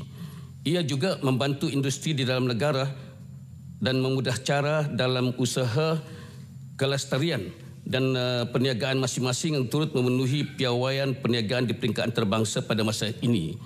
Ini membolehkan industri tempatan kita mampu bersaing dan menembusi pasaran global. Pada masa yang sama, PTKPN ini tidak bertindih dengan mana-mana dasar plan tindakan dan inisiatif sedia ada, tetapi lebih kepada melengkapi usaha dan juga hala tuju strategik negara sedia ada seperti National Environmental Health Action Plan NEHAP di bawah Kementerian Kesihatan Malaysia KKM. Plan hala tuju pelarian tenaga nasional NETR yang diterjui Kementerian Ekonomi dan juga dasar agro makanan negara 2012-2030 DN 2.0 di bawah Kementerian Pertanian dan Keterjaminan Makanan MAFS. Langkah ini adalah lebih holistik tanpa mengambil kira hanya sektor-sektor tertentu sahaja. Terima kasih. Sekarang saya jemput Datuk Arman Azhar. Terima kasih Datuk Yang Bertuah. Bulan Ramadan dah nak habis, dalam lewan sejuk tak berpeluh. Tok Menteri jawab kasih habis soalan saya nombor 10. Ini Kementerian YB yang betul. Terima kasih Datuk Yang Bertuah. Yang Berhormat, terima kasih di atas soalan. Bagi tujuan mengatasi kos sara hidup, KPDN melalui Majlis Tindakan Sara Hidup Negara ataupun NAKOL dijadikan sebagai satu platform nasional dalam rangka dasar strategi dan pelan tindakan berkaitan agenda kos sara hidup yang digerakkan merentasi kementerian dan agensi serta melibatkan wakil kerajaan, negeri, badan bukan kerajaan dan juga industri. Kementerian Perdagangan Dalam Negeri dan Kos Sara Hidup dipertanggungjawabkan sebagai sekretariat kepada Majlis Tertinggi NAKOL yang dipengerusikan oleh Yang Amat Berhormat Perdana Menteri. Kemudian kita pula ada jawatan kuasa eksekutif yang dipengerusikan oleh Yang Amat Berhormat Timbalan Perdana Menteri 1. Dan di level yang ketiga, Datuk Yang Di-Pertua, ada jawatan kuasa pemantauan pelaksana yang dipengerusikan oleh Yang Berhormat Menteri KPDN sendiri. Jadi pada masa yang sama terdapat 7 jawatan kuasa kerja kluster di bawah NACOL yang dipengerusikan 7 kementerian yang meliputi kluster makanan, perumahan, pendidikan, pengangkutan, utiliti, kesihatan dan pendapatan. Melalui NACOL, kerajaan memastikan setiap penggubalan dasar dan program yang dilaksanakan melalui kementerian dan agensi akan memberikan pertimbangan terhadap elemen kos sara hidup, mengambil kira penilaian melalui satu indikator yang mekanismenya sedang dibangunkan oleh Jabatan Perangkaan ataupun DOSM. Jadi indikator itu adalah indikator kos sara hidup, ya, dan ianya telah dibentangkan di dalam mesyuarat NACOL dan ianya merujuk kepada nilai kehidupan wajar sesebuah isi rumah yang menentukan pendapatan bersih boleh guna ataupun pendapatan boleh guna itu bermaksud pendapatan ditolak semua komitmen yang telah diisi dalam padu.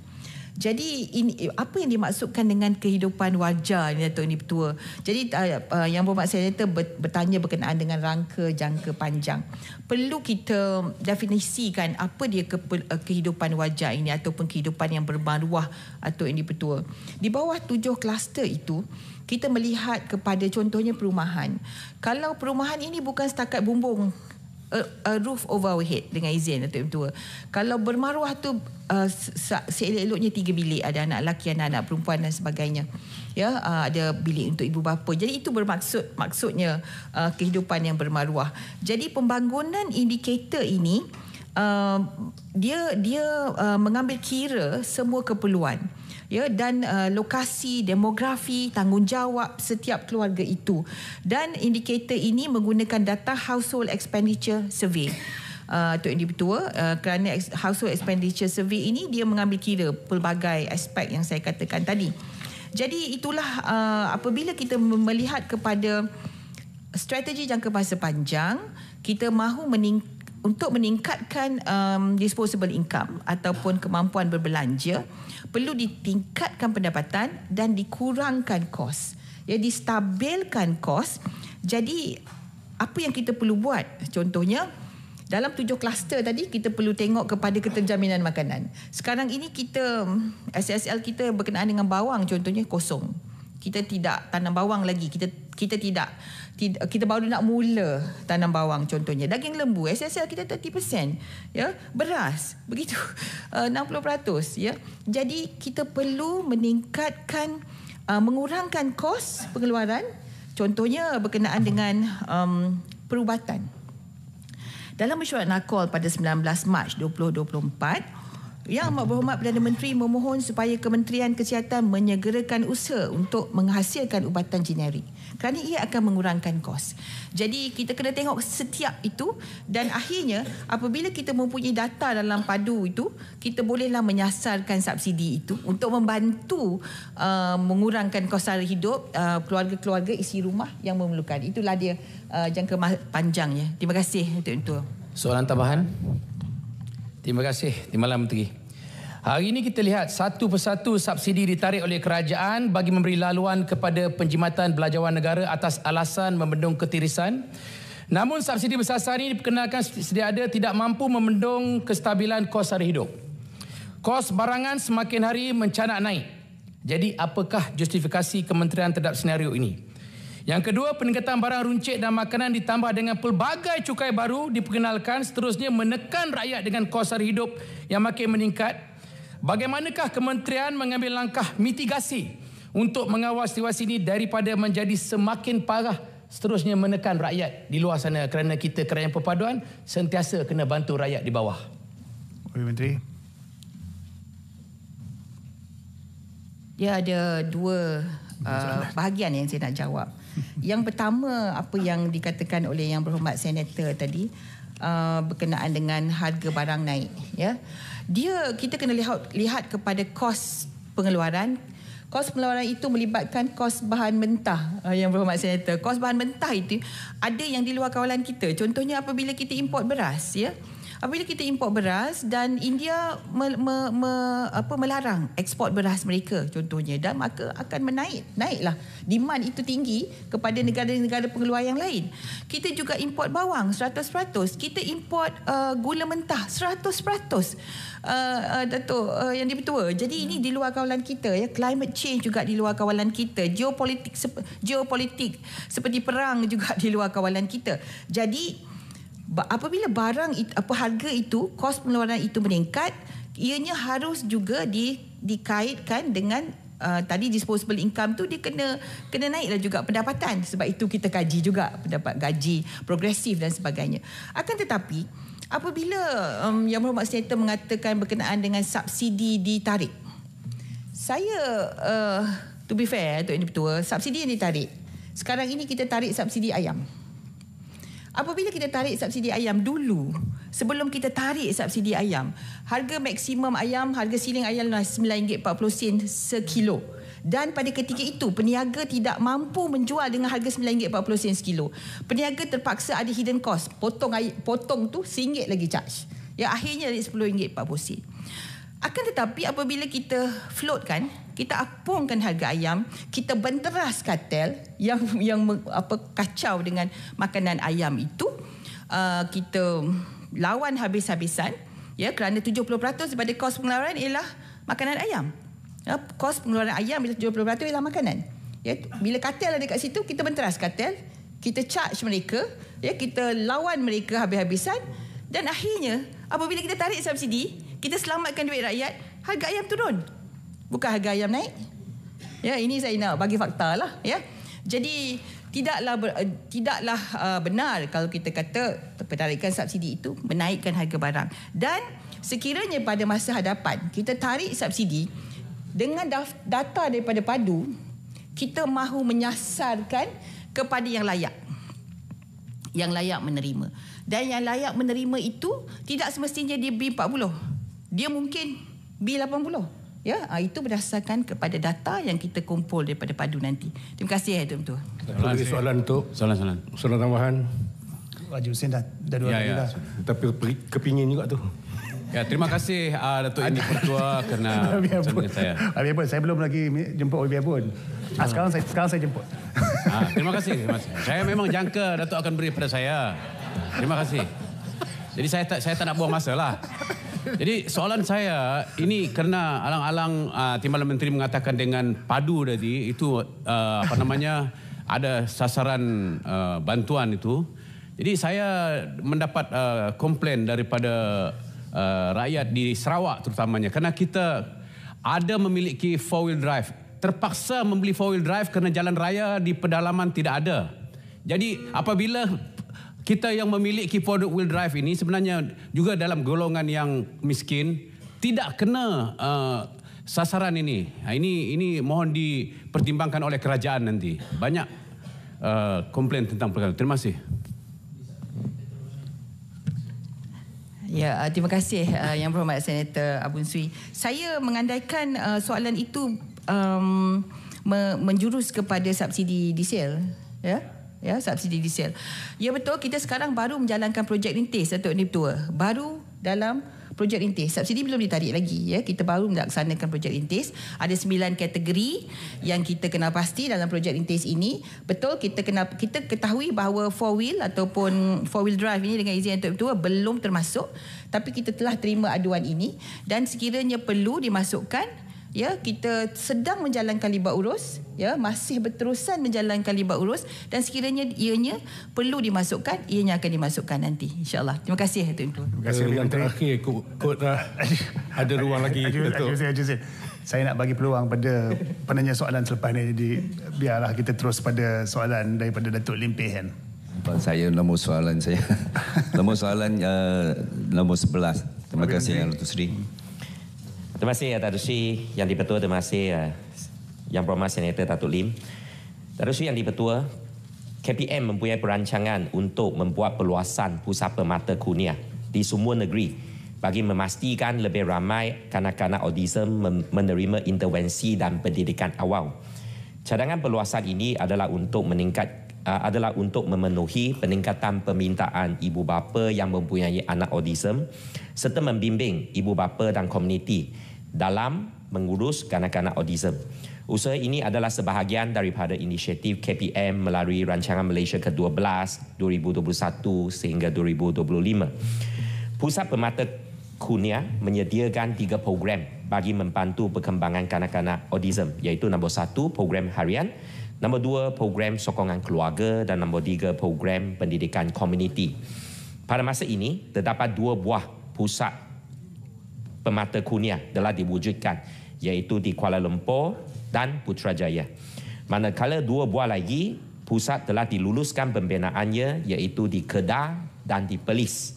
KBM juga telah mengenal pasti lokasi yang strategik bagi pelaksanaan projek perluasan ini di setiap negeri seluruh negara, tertakluk kepada kelulusan bajet oleh Kementerian Ekonomi. Dan pada masa yang sama mewujudkan kerjasama di antara pihak Jabatan Pendidikan Negeri, Jabatan Kesihatan dan Jabatan Kebajikan Masyarakat dari setiap negeri bagi memastikan usaha ini berjalan lancar serta mencapai objektifnya. Sekian, terima kasih. Soalan tambahan, Tok Lim. Terima kasih atas jawapan Timbalan Menteri. Saya tidak ada soalan tambahan. Terima kasai. Oh, baik biasa ada soalan tambahan. Saya ucap terima kasih atas penerangan yang diberi. Tapi saya nak tanya, Pusat Permata Kurnia ini di bawah Kementerian Pendidikan ke ataupun NGO? Kalau di NGO, bagaimana pusat-pusat pengajian ataupun pelatihan untuk kanak-kanak autism yang ada di luar? Terima kasih Datuk Seri Yang di-Pertua. Terima kasih Yang Berhormat Senator. Untuk maklumat Yang Berhormat Senator, kesemua pusat permata ini di bawah KPM, dan KPM ada menyediakan penjawatan bertaraf DG untuk membimbing dan juga untuk membimbing anak-anak yang berada di pusat permata Kurnia. Dan untuk maklumat juga kelayakan guru DG yang disediakan di pusat permata Kurnia, mereka haruslah mempunyai ijazah sarjana muda kebujian dengan pendidikan, sama ada option dia pendidikan awal kanak-kanak dan ataupun pendidikan khas. Dan selain daripada itu, ijazah sarjana muda kebujian dengan diploma perguruan pendidikan awal kanak-kanak juga. So secara ringkasnya, pusat permata terletak di bawah purview of KPM. Terima kasih. Saya jemput Senator Tan Sri Anifah bin Aman. Terima kasih Datuk Yang Pertua. Soalan saya nombor 12. Bagi Menteri.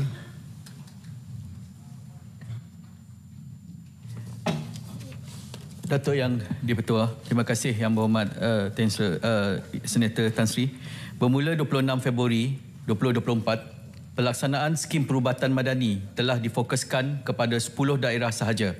Bagi negeri Sabah, hanya daerah Kota Kinabalu sahaja yang masih meneruskan skim ini. Sehingga 11 Mac 2024, terdapat sebanyak 50 klinik swasta yang berdaftar dengan skim perubatan madani di Kota Kinabalu bagi memberikan rawatan sakit-sakit ringan kepada penerima yang layak.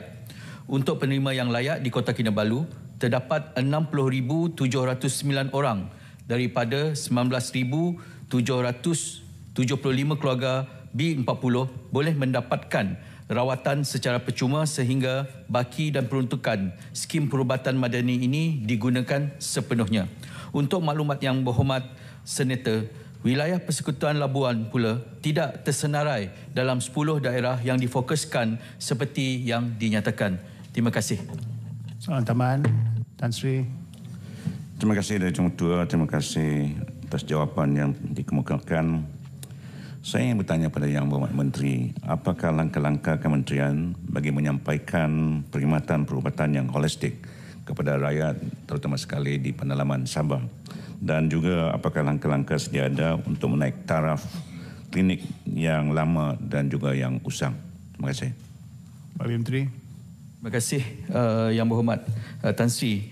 Sememangnya KKM sedang mengusahakan untuk memberikan perkhidmatan yang terbaik berkenaan tentang skim perubatan madani ini.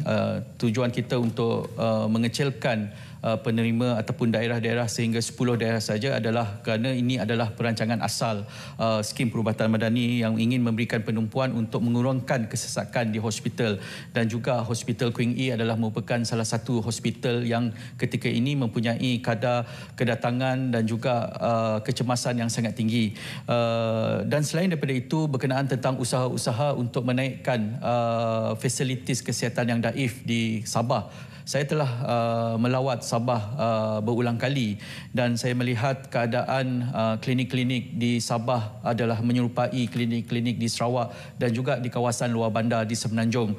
Walaupun demikian, di Semenanjung perbezaan yang agak ketara, di Sabah dan Sarawak agak daif dan juga tidak dapat menyediakan tempat tinggal untuk MO ataupun pekerja-pekerja kesihatan kita. Apa yang berlaku pada tahun lepas, kerajaan telah memperuntukkan hampir 100 juta untuk menaik taraf klinik-klinik daif dan juga Sabah telah pun menerima peruntukan tersebut. Pada tahun ini ada sedikit kelainan yang diusahakan oleh pengarah negeri kesihatan di Sabah apabila mereka telah memohon satu peruntukan bagi menaik taraf dengan mengganti, meroboh dan juga membina klinik-klinik desa. Dan juga ini adalah merupakan satu model yang kita sedang perhatikan dan juga terdapat beberapa kejayaan, beberapa buah klinik yang telah diganti klinik-klinik desa seperti di Klinik Sayap di Kota Belud dan juga beberapa klinik yang kita akan paparkan di sosial media. Dan juga sekiranya kejayaan ini dapat diguna pakai, model ini dapat diguna pakai, kita akan mengimplementasikan projek ini di Sabah, di Sarawak dan juga di Semenanjung juga kita telah pun mempunyai reka bentuk khusus bagi menaik taraf klinik-klinik daif ini. Dan juga pada tahun ini sebanyak 21 buah klinik desa dan juga beberapa buah klinik akan menerima peruntukan gantian secara sepenuhnya, roboh dan bina bagi memberikan ruang yang lebih besar dan juga lebih baik dan juga klinik kesihatan desa yang bermaruah kepada masyarakat dan keluarga kita di Borneo, Sabah dan juga Sarawak. Terima kasih Datuk Yang Di-Pertua. Saya jemput Senator Datuk Atta bin Ramli.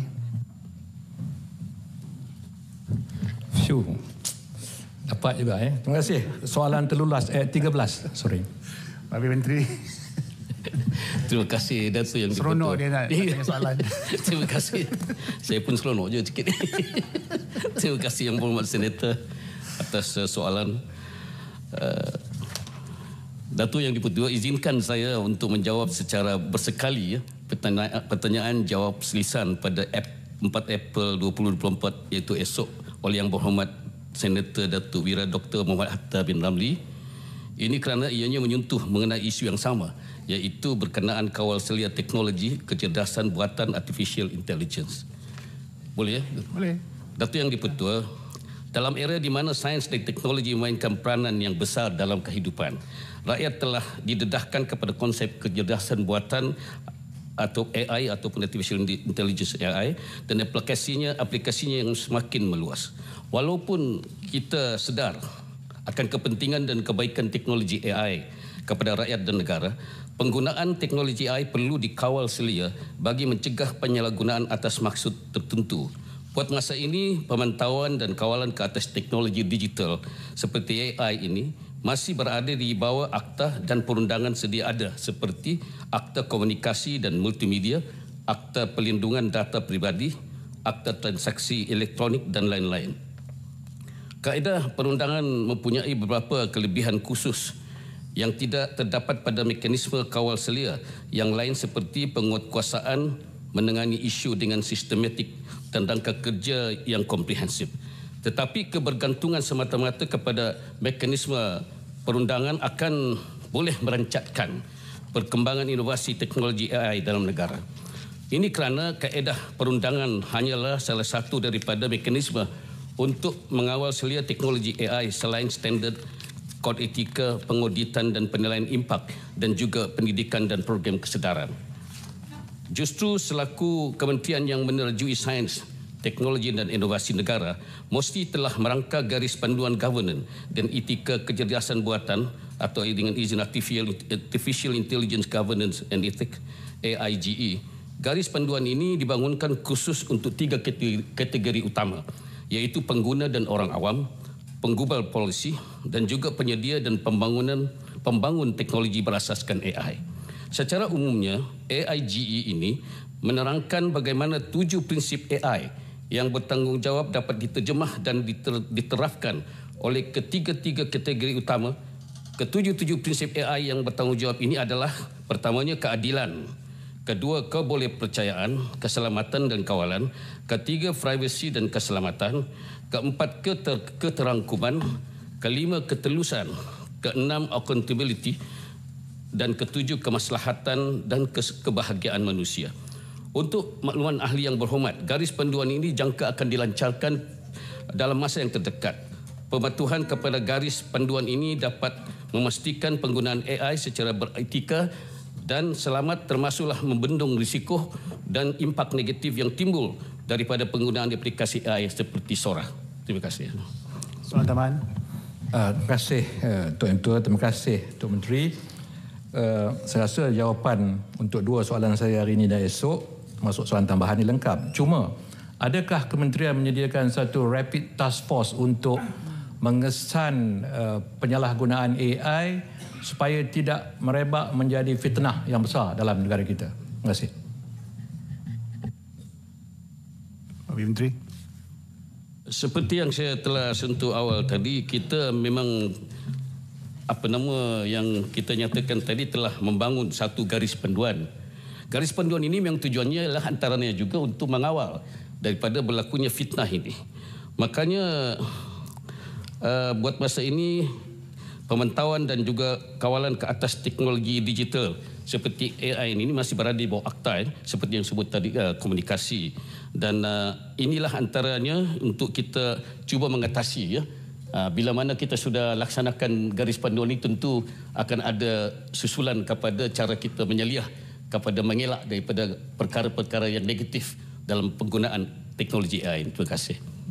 Memandangkan Profesor Awang dengan Menteri Pendidikan masih ada lagi, saya benarkan soalan nombor 14, tapi dijawab oleh Menteri, tidak ada soalan tambahan. Terima kasih Datuk Yang Dipertua, rezeki Ramadan. Rezeki Ramadan. Lailatul Qadar, insyaAllah. Soalan saya nombor 14. Habis Menteri. Terima kasih Datuk Sri Yang Dipertua. Soalan ketiga yang dijawab pagi ini. Terima kasih soalan daripada Yang Berhormat Senator. KPM komited dan menyokong usaha pemberian voucher pembelian buku dan bahan terbitan lain, terutamanya kepada pelajar B40 untuk memperkukuhkan budaya membaca dalam kalangan rakyat Malaysia, khususnya generasi muda. Melalui pemberian voucher ini secara tidak langsung akan merancangkan permintaan buku dalam pasaran sekaligus memperkasakan industri pembukuan negara di peringkat lokal. Dalam perkara ini, KPM telah membentangkan cadangan voucher buku kepada Kementerian Kewangan melalui inisiatif Belanjawan 2024. Pada masa yang sama, bagi menggalakkan budaya membaca, KPM memberikan diskaun istimewa sebagai rangsangan kepada ibu bapa untuk membeli buku setiap kali jualan gudang Dewan Bahasa dan Pustaka diadakan, termasuk jualan di pesta buku peringkat antarabangsa seperti Pesta Buku Antarabangsa Kuala Lumpur maupun Pesta Buku peringkat negeri. Diskaun yang diberikan adalah antara 30% sehingga 50%. Selain itu, di bawah program inisiatif Belanjawan tahun 2023, lebih daripada 389,076 naskah buku judul am dalam pelbagai bidang telah diedarkan secara percuma ke sekolah-sekolah, perpustakaan dan kementerian yang bertujuan untuk menggalakkan budaya membaca dalam kalangan masyarakat, terutamanya generasi muda. KPM turut mengadakan pelbagai program penggalakan budaya membaca dalam kalangan generasi muda seperti bertandingan resensi buku, bertandingan baca naskah, forum, teater terbat dan sebagainya. Terima kasih Datuk Sri Yang Dipertua. Terima kasih Wakil Menteri. Maka selesailah sesi pertanyaan bagi jawab lisan. Setiausaha.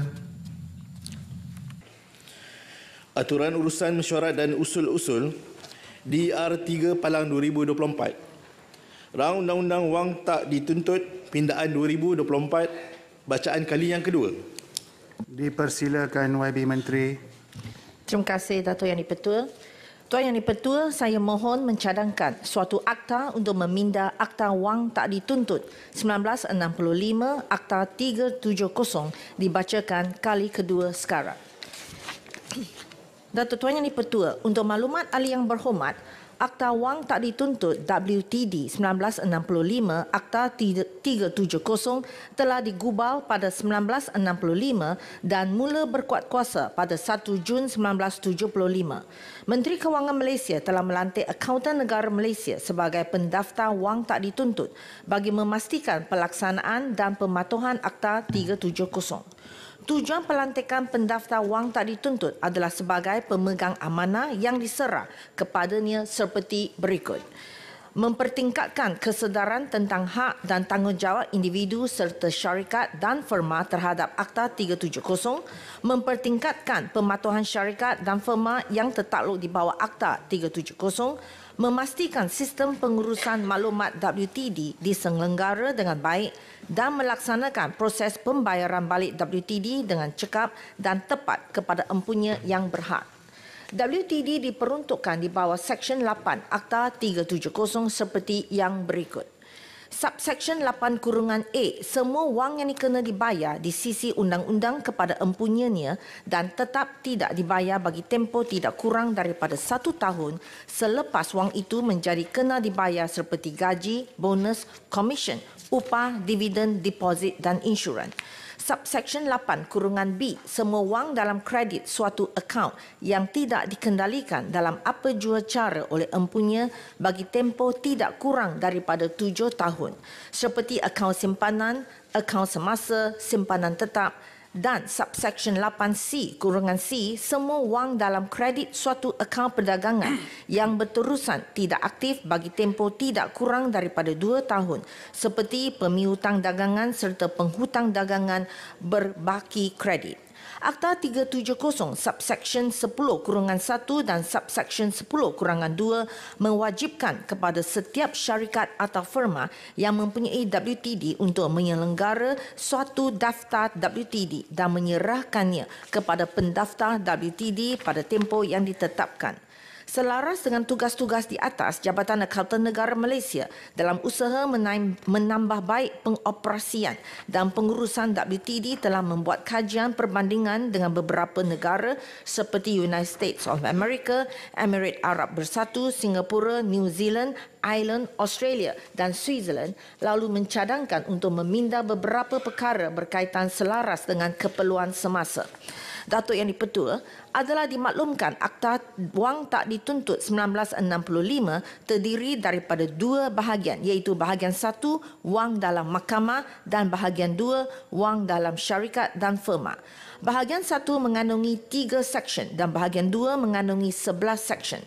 Bilangan pindaan yang dicadangkan adalah terdiri daripada 18 seksyen di dalam akta. Saya mohon untuk menghuraikan setiap fasa yang terlibat seperti yang berikut.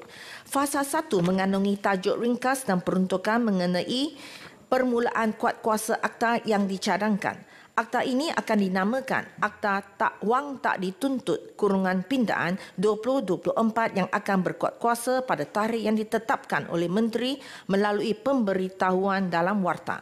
Fasa 2 bertujuan untuk meminda Seksyen 2 Akta 370 bagi memperuntukkan takrif prescribed, registrar dan unclaimed monies. Dengan pindaan ini, takrif prescribed registrar dan unclaimed monies yang pada masa ini terpakai bagi bahagian 2 Akta 370 akan terpakai bagi keseluruhan Akta 370. Fasa 3 bertujuan untuk memasukkan Seksyen baharu 2A bagi memperuntukkan skop WTD berbangkit daripada pemotongan takrif unclaimed money dengan izin di bawah Seksyen 8 Akta 370. Seksyen baharu 2A yang dicadangkan ini juga bertujuan untuk memperuntukkan bahawa WTD perlu dibayar kepada pemunya selepas wang tersebut menjadi kena dibayar daripada 1 tahun kepada 2 tahun. Dengan pindaan ini, peruntukan yang berhubungan dengan unclaimed monies yang pada masa ini terpakai bagi bahagian 2 Akta 370 akan terpakai bagi keseluruhan Akta 370. WTD yang kena dibayar kepada pemilih WTD oleh syarikat atau firma dalam tempoh tidak kurang 1 tahun didapati singkat serta membebankan syarikat dan firma menyelenggara data serta mematuhi kehendak undang-undang. Pindaan kepada tempoh tidak kurang dari 2 tahun ini akan memberikan lebih masa kepada syarikat atau firma untuk membuat bayaran kepada empunya.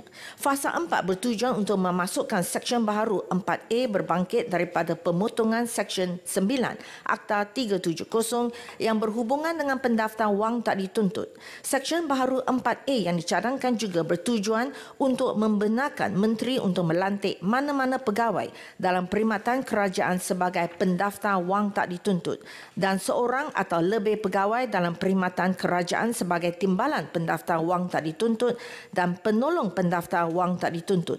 Pindaan yang dicadangkan juga bertujuan untuk menjelaskan bahawa apa-apa yang diberi kuasa atau dikehendaki untuk dilakukan atau ditandatangan oleh timbalan pendaftar wang tak dituntut dan penolong pendaftar wang tak dituntut tertakluk kepada arahan am dan kawalan pendaftar dan juga sekatan dan batasan sebagaimana yang ditetapkan di bawah Akta 370 hendaklah menjadi sah dan berkesan seolah-olah dilakukan atau ditandatangani oleh pendaftar.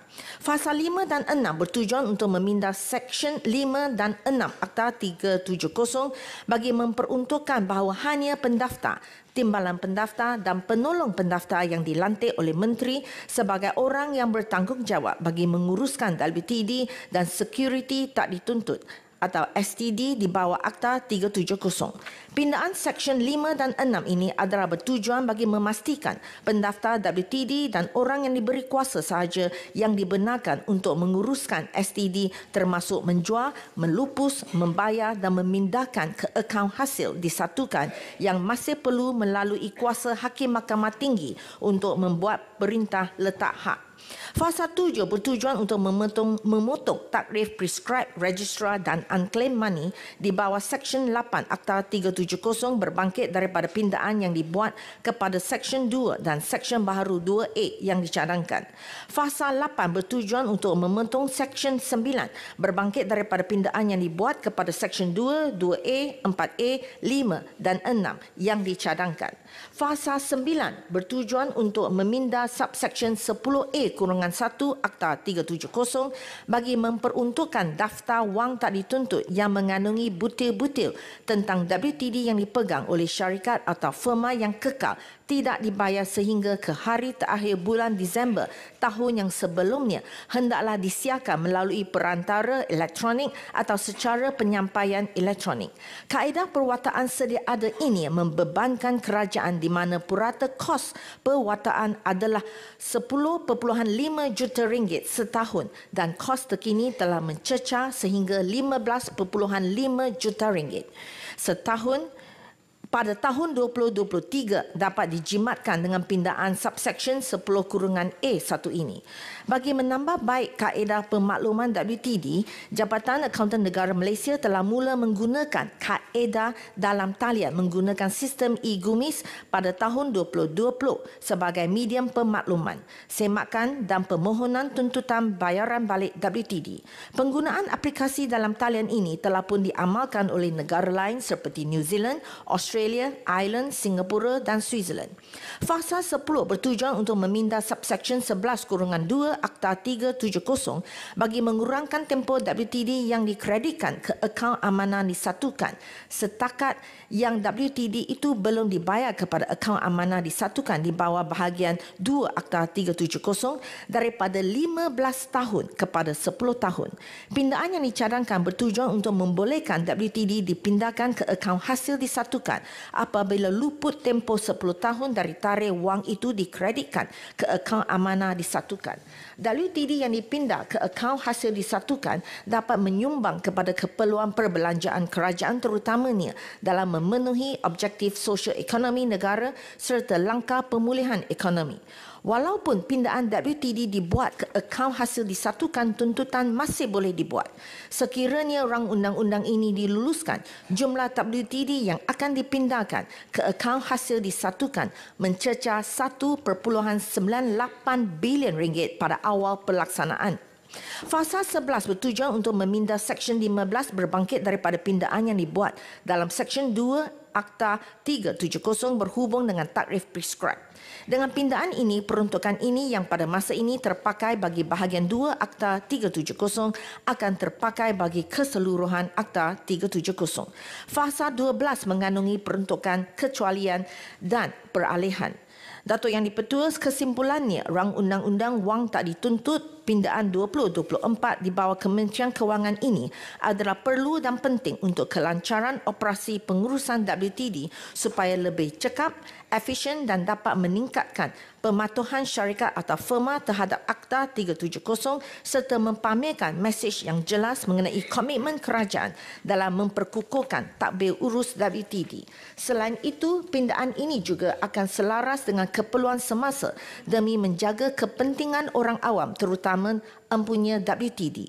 Cadangan pindaan ini juga akan dapat meningkatkan kecekapan penyampaian perkhidmatan awam dan menjimatkan perbelanjaan kerajaan untuk tempoh jangka sederhana dan jangka panjang. Datuk Yang di-Pertua, saya mohon mencadangkan.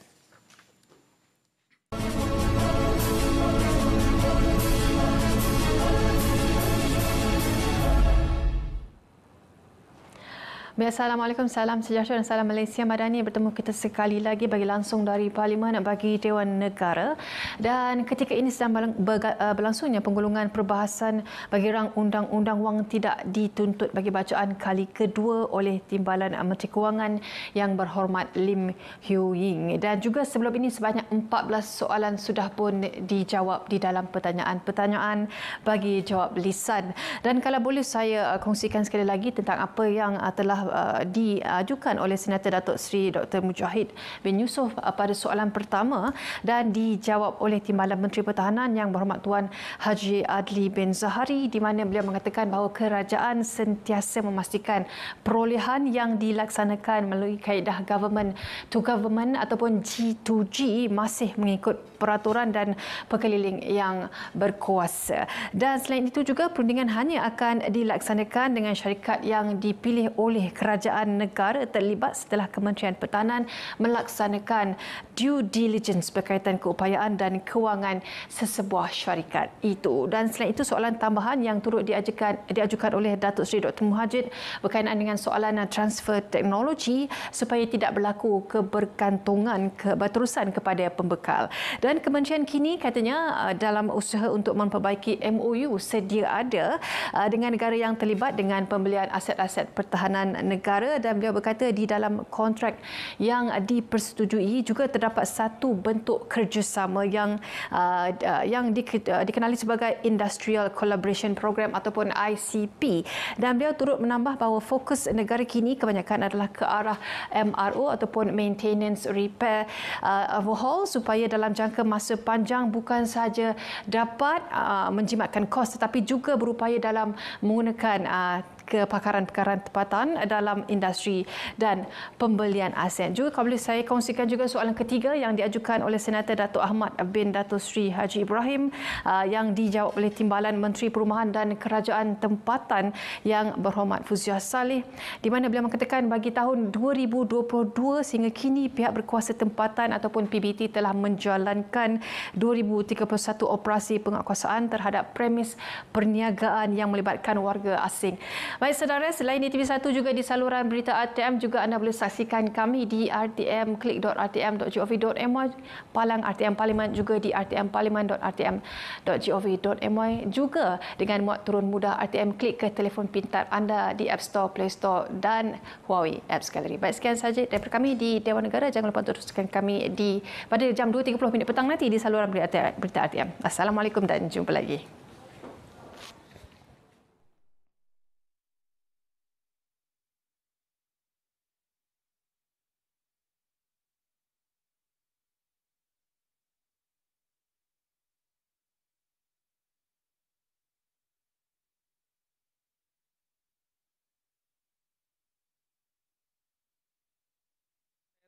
Terlebih bayar premium insurans anak.